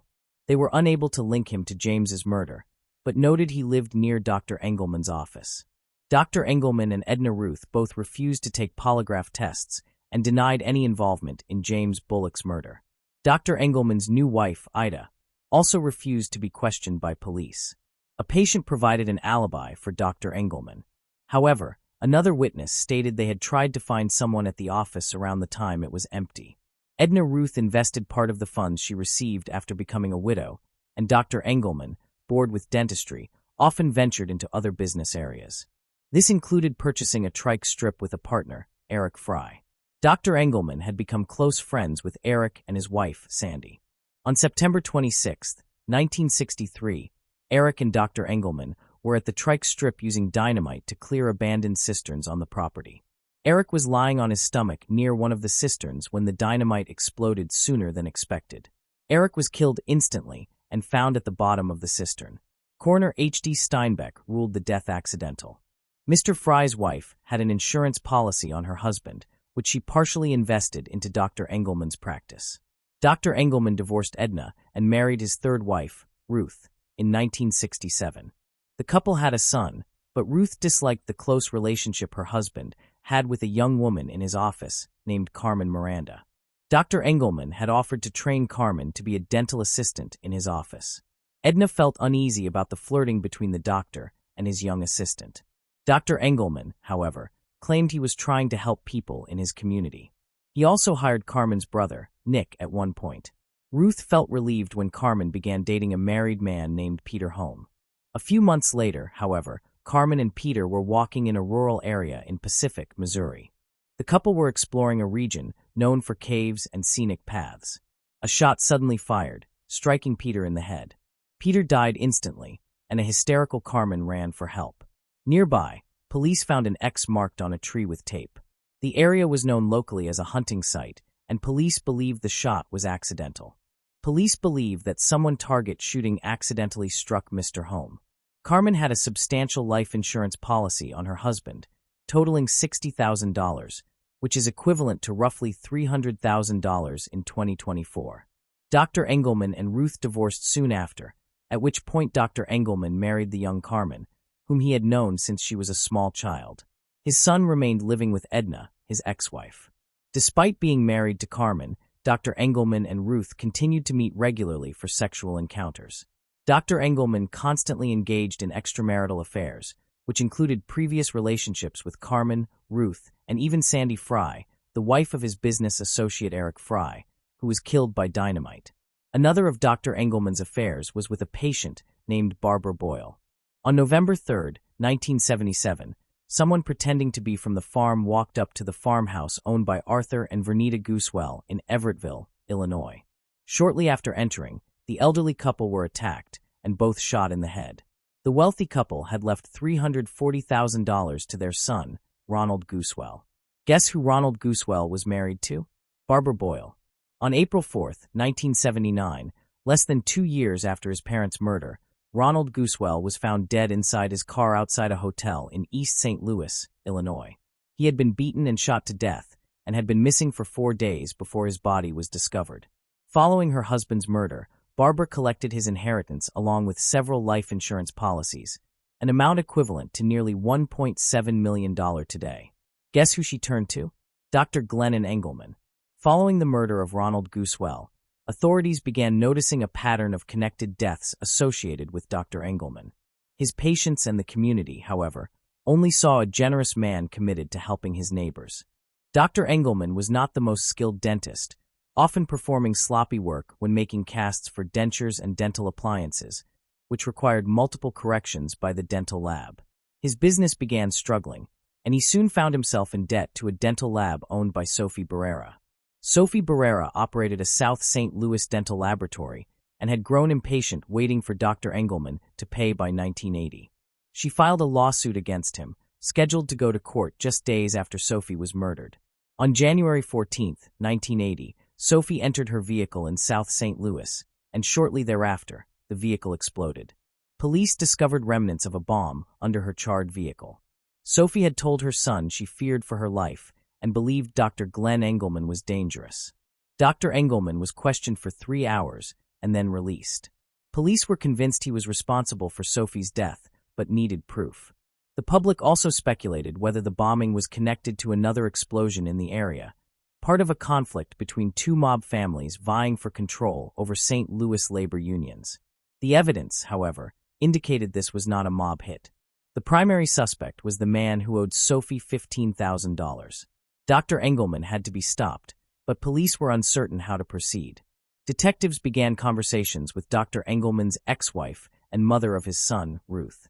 At first, Ruth told police nothing, but eventually she began speaking. She explained that Dr. Engelman often boasted about killing people. He told her he had a superpower allowing him to kill without remorse. He admitted to killing Eric Fry, Peter Home, and the Goosewell family. It was his personal enterprise, killing for profit. Ruth agreed to assist police, but her testimony could not be used in court because Dr. Engelman had confessed while they were still married, protected by spousal privilege. Ruth decided to wear a wire and met with Dr. Engelman under the pretext of exchanging their son or socializing. They were still engaging in sexual relations despite Dr. Engelman's marriage to Carmen. She tried to elicit another confession by asking direct questions, but he did not take the bait initially, and Ruth feared he might kill her next. She suggested that police plant a bug in her bedroom and that she would invite the dentist over for sex. Dr. Engelman, however, was suspicious and did not say anything incriminating. Ruth then met him at a diner wearing a wire, and this time he spoke of being homicidally intimate with the widow of one of his victims. He confessed to the murders in detail, giving police exactly what they needed for an arrest. He explained that he found murder more sexually satisfying than sex. Ruth was placed in the Witness Protection Program for her safety. Carmen, who was no longer married to the dentist, and her brother Nick were brought in for questioning to corroborate the allegations against Dr. Engelman. As potential co-conspirators, they requested immunity to testify against the dentist. Carmen recounted her story, stating she had been working for the dentist when he suggested she find someone with good benefits to marry. He told her about Eric Fry, claiming he had instructed Sandy Fry to marry with the intention of murdering for the insurance proceeds. Shortly after she was married, Carmen said Dr. Engelman directed her on what to do and ensured her husband was shot and killed. He staged the scene to appear as a target shooting accident. Glennon Engelman was finally arrested and charged with murder in 1980. Carmen testified at Dr. Engelman's first trial, which resulted in his conviction for murdering Peter Home and a 50-year prison sentence. The dentist then pled guilty to the murder of Sophie Barrera to avoid the death penalty. Serving a life sentence for that murder in Missouri, Dr. Engelman returned to court by 1985 in Illinois. In 1984, Robert Handy, a conduct and acquaintance of Dr. Engelman, admitted to authorities that he had participated in the murder conspiracy of the Goosewell family. He implicated Dr. Engelman, who had bludgeoned Arthur and Vernita Goosewell, as well as Ronald's widow, Barbara Boyle. Dr. Engelman received 3 life sentences for the Goosewell murders. He was also convicted of federal mail fraud and sentenced to 30 years in federal prison. He is believed to have killed at least 12 people, including conspiring with his first wife to kill her husband, James Bullock, in 1958. Edna Ruth was never charged due to lack of evidence.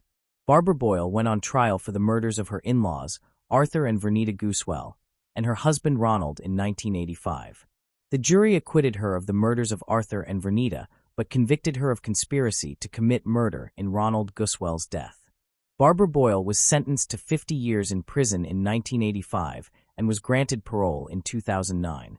Dr. Engelman embraced his notoriety in Missouri, often comparing himself to the legendary outlaw Jesse James. He is believed to have killed at least 12 people, though the true number remains unknown. Unlike many other serial killers, Dr. Engelman was motivated, at least in part, by greed. He also seemed to take pleasure in his lack of remorse. Dr. Engelman died of diabetes-related health issues in 1999 at age 72, while incarcerated in Jefferson City. Moving on to the next case. The case of Stephanie Ruggerberg. This incident occurred in 2002 and involved 15-year-old Stephanie Ruggerberg. She had an older brother and was born in Ludenscheid, Germany. In 2002, her mother, Sylvia, decided to move to Spain for the summer, specifically to the Balearic Islands. Sylvia had planned to start a new phase in her life after divorcing the father of her children, believing the island would be a great place to rethink things. Sylvia had begun a relationship with a man named Peter. Before moving to her new home, Sylvia left her 2 teenage children, Stephanie and her brother, in Germany with their grandparents.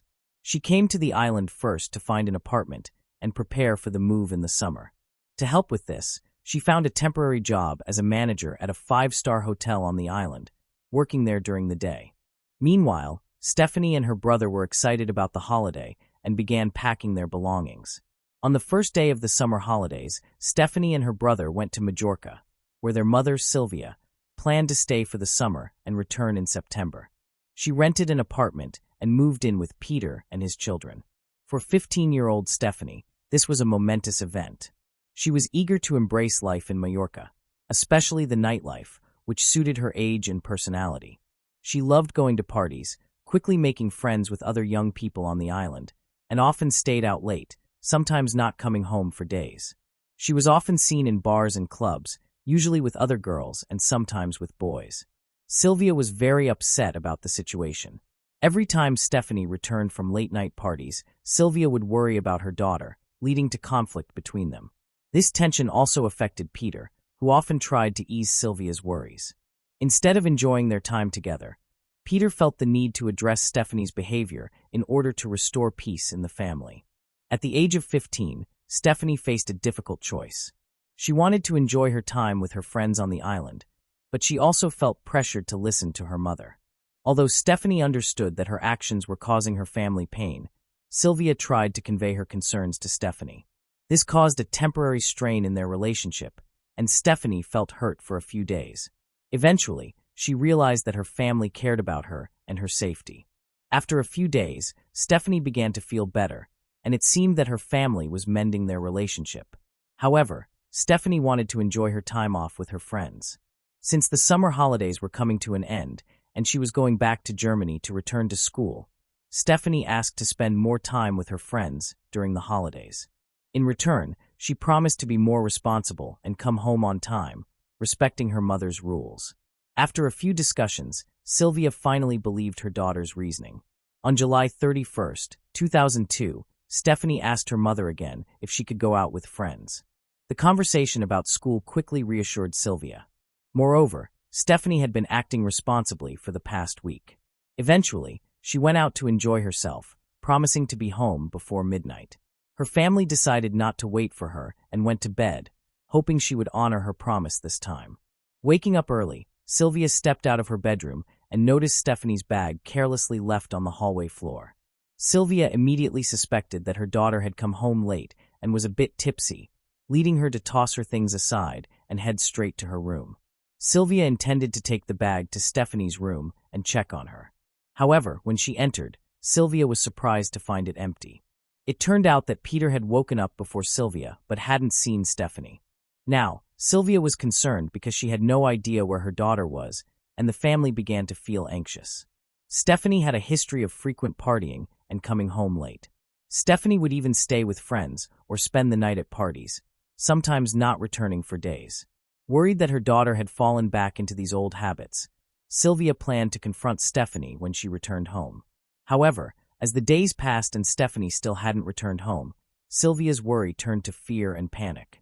After a week of searching for her daughter on her own, Sylvia decided to contact the police.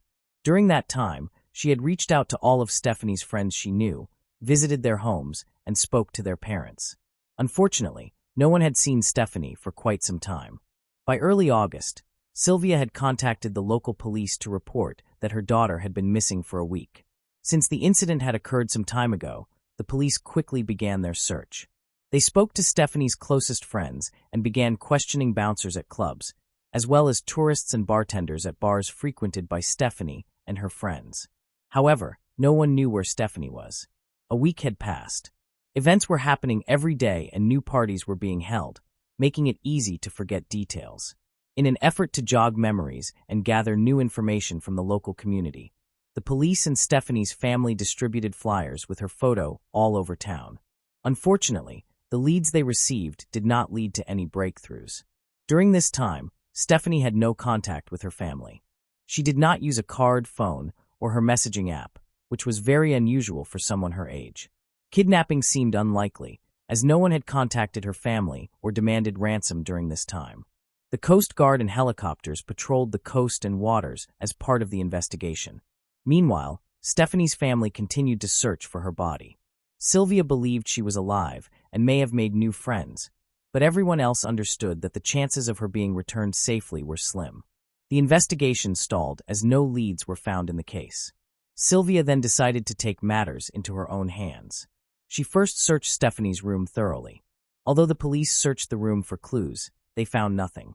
Sylvia felt she knew her daughter better than anyone else, which gave her hope. Her persistence was rewarded when she discovered a note in Stephanie's diary mentioning a young man named Marcus. He lived in Dusseldorf but happened to be in Majorca during the summer. It turned out that Stephanie had met Marcus at a beach party in Palma, and several of Stephanie's friends confirmed this. Sylvia continued to search Stephanie's room and found a camera with film inside. She discovered some recent photos taken shortly before Stephanie went missing. She decided to develop the photos to see what they revealed. Meanwhile, the police were actively searching for Stephanie and spoke to the two sisters who were with Stephanie the night she went missing. The sisters reported that they had spent the entire evening going to bars and clubs. The three girls had enjoyed the summer together in Majorca, spending their days at the beach and their nights at local parties and venues. That same evening, the three friends had a good time before going to a bar in El Arenal where the sisters' father worked. The police later discovered a clue. According to the timeline, the girls arrived at the club around 9 p.m. From the start, Stephanie was focused on the DJ. She impressed him and left the party with him before returning to her friends. They all continued to enjoy the evening together. Around midnight, the sisters decided to go home, but Stephanie insisted on staying until the party ended because she was still interested in the DJ. Sylvia provided the police with the photos from Stephanie's camera for detailed analysis. Among the images, there was one showing Stephanie standing with a young man. The club staff helped the police quickly identify him as Marcus, a 19-year-old DJ who was familiar with Stephanie. The police then visited his home. From the outset, Marcus seemed very nervous, but allowed the police to enter his apartment. During their conversation, he acknowledged that he had seen Stephanie that evening and that they had spent time together. They both left the club around 1 in the morning after his DJ shift ended. Initially, he claimed that Stephanie had come to his house after the party and left about an hour later. Police quickly became suspicious of Marcus' honesty when they discovered a missing watch and a dress in his home that matched the one Stephanie had worn at the party. The dress had dark red stains on it, making Marcus the prime suspect. Despite this, he maintained that Stephanie had changed clothes and left the apartment unharmed, claiming that she had spilled wine on her dress. Although his testimony was unconvincing, police did not have enough evidence to arrest him or file charges. They sent Stephanie's clothes for analysis. With the circumstances surrounding Stephanie's disappearance unclear, police continued their investigation, focusing on Marcus. On September 20th, 2002, a month and a half after the disappearance, a witness contacted the police. He reported finding something suspicious at an abandoned farm in the El Arenal area. Police arrived at the site, which was a large building that had been empty for a long time. Inside, they discovered the badly decomposed body of a female wearing pajamas, underwear, and socks. At first, the police could not identify the body due to its condition. Many began to suspect it was Stephanie, who had been reported missing and was being actively searched for. Police collected a DNA sample and compared it with her mother's DNA, confirming that the body was Stephanie's. The police were unable to link Marcus to the murder. Although some of Stephanie's belongings were found in his apartment, there was no evidence that she had been attacked there. The red stain on her dress turned out to be wine, and Marcus' friends confirmed his alibi about changing clothes. So who could have attacked Stephanie? By this time, Stephanie's family had returned to Germany. Her brother had started school, and Sylvia had returned to work. The police decided to investigate Stephanie's family members more closely, having strong suspicions that she had returned home that night as her belongings and handbag were present at the house. The main focus of attention was Peter, her mother's boyfriend, who lived with Stephanie's family. He was unhappy with Stephanie's behavior, which worried her mother. As a result, Peter often expressed his frustration with Stephanie when she came home late or went to parties. The police in Germany brought Peter in for questioning. He denied any involvement in Stephanie's disappearance and death, but did provide some valuable information. While the family were in Mallorca renting an apartment, they had a neighbor named Torsten, a man from Germany. Sylvia introduced him to the island and secretly allowed him to stay in the apartment without the landlord's permission to reduce the shared rent. For this reason, they did not initially report the arrangement to the police, as the arrangement was illegal.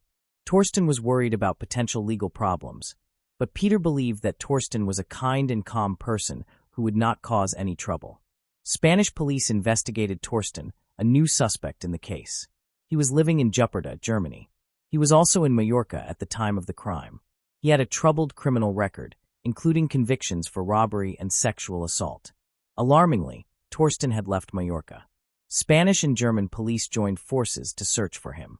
Initially, they could not find him at his registered address in Germany, so they began gathering information from local residents, especially his neighbors.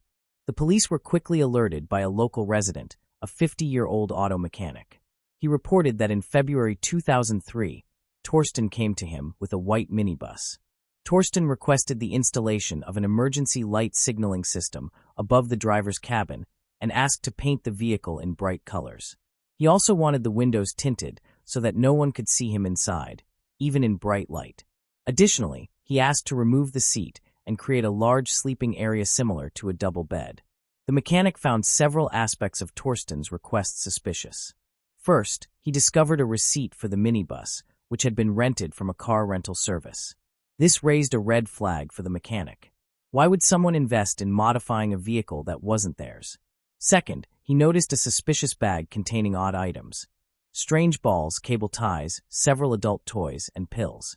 However, the mechanic did not think much of it at the time. He realized that Torsten was planning to modify the car, and the items in the bag suggested disturbing sexual fantasies.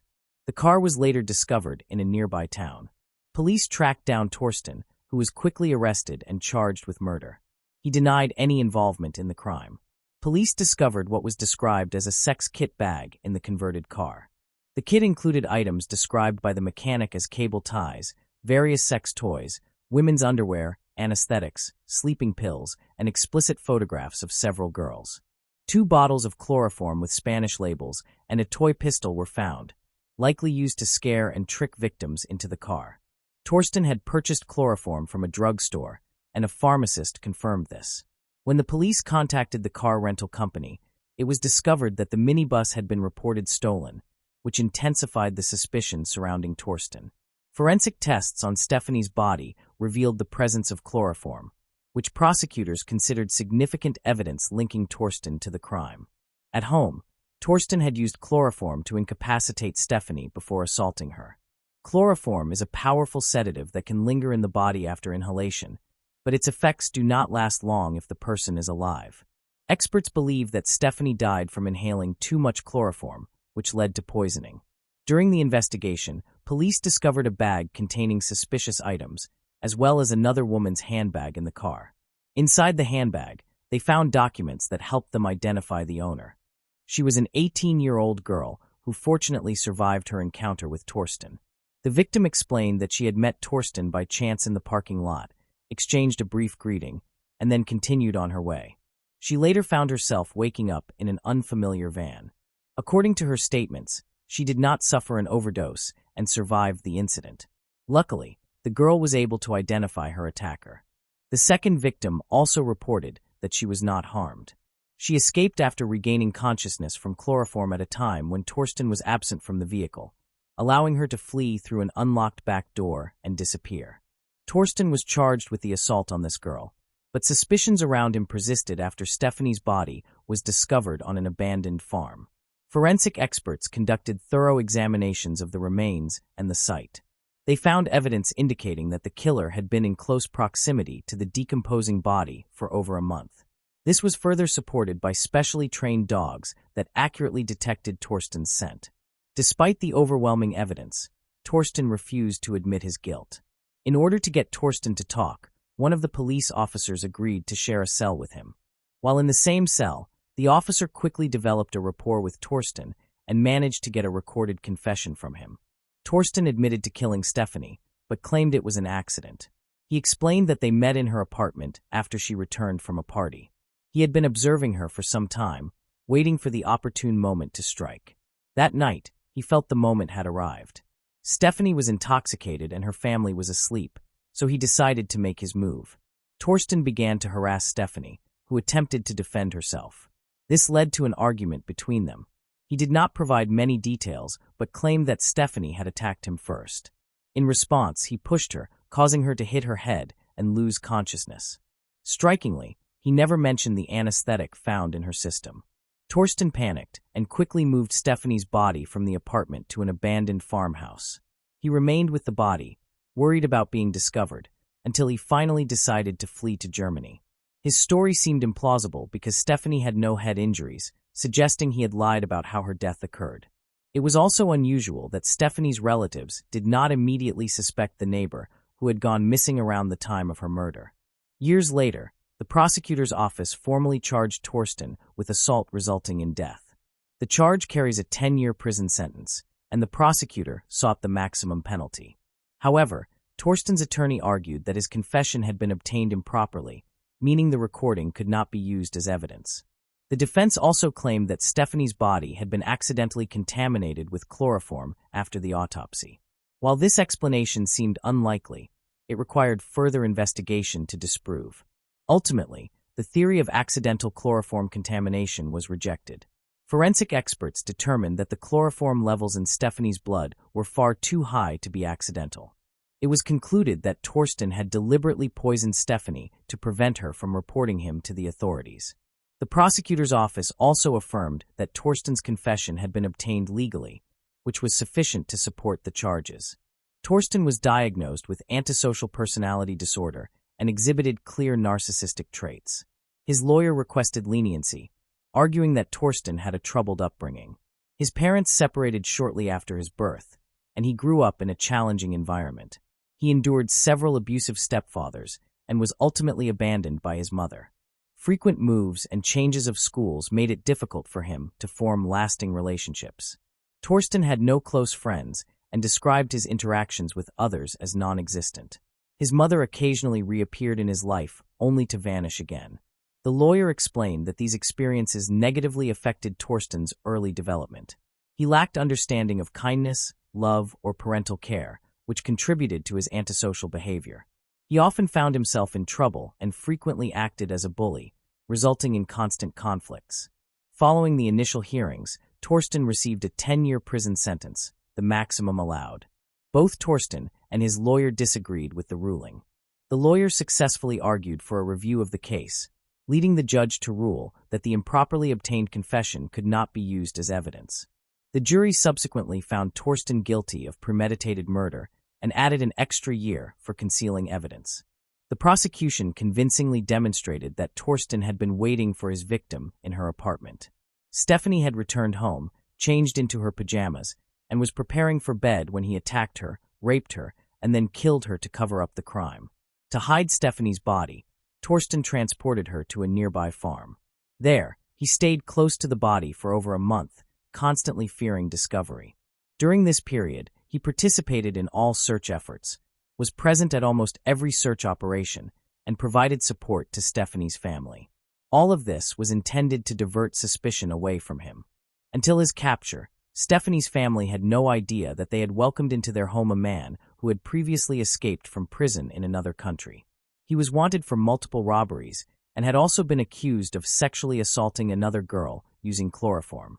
While in prison, Torsten behaved well and even assisted the prison priest. He served his sentence and was released after 11 years. Stephanie's family had hoped for a harsher punishment and were disappointed by what they perceived as the leniency of his sentence. The police in both Spain and Germany, who had participated in the joint investigation, shared their concerns. They considered Torsten a potential threat, believing it was only a matter of time before he might strike again, possibly committing further rapes or murders. Torsten currently resides in Germany, but his exact location and identity remain unknown. So far, he has not been linked to any new criminal activity. Thanks for watching. I hope you enjoyed exploring these intriguing cold cases with me. If you found the video fascinating, don't forget to give it a thumbs up and subscribe to Cold Case Mystique for more deep dives into cold case investigations. Your support helps me bring you more compelling content. Leave a comment below with your thoughts or any cases you'd like me to cover next. See you in the next video. And remember, the search for truth never stops.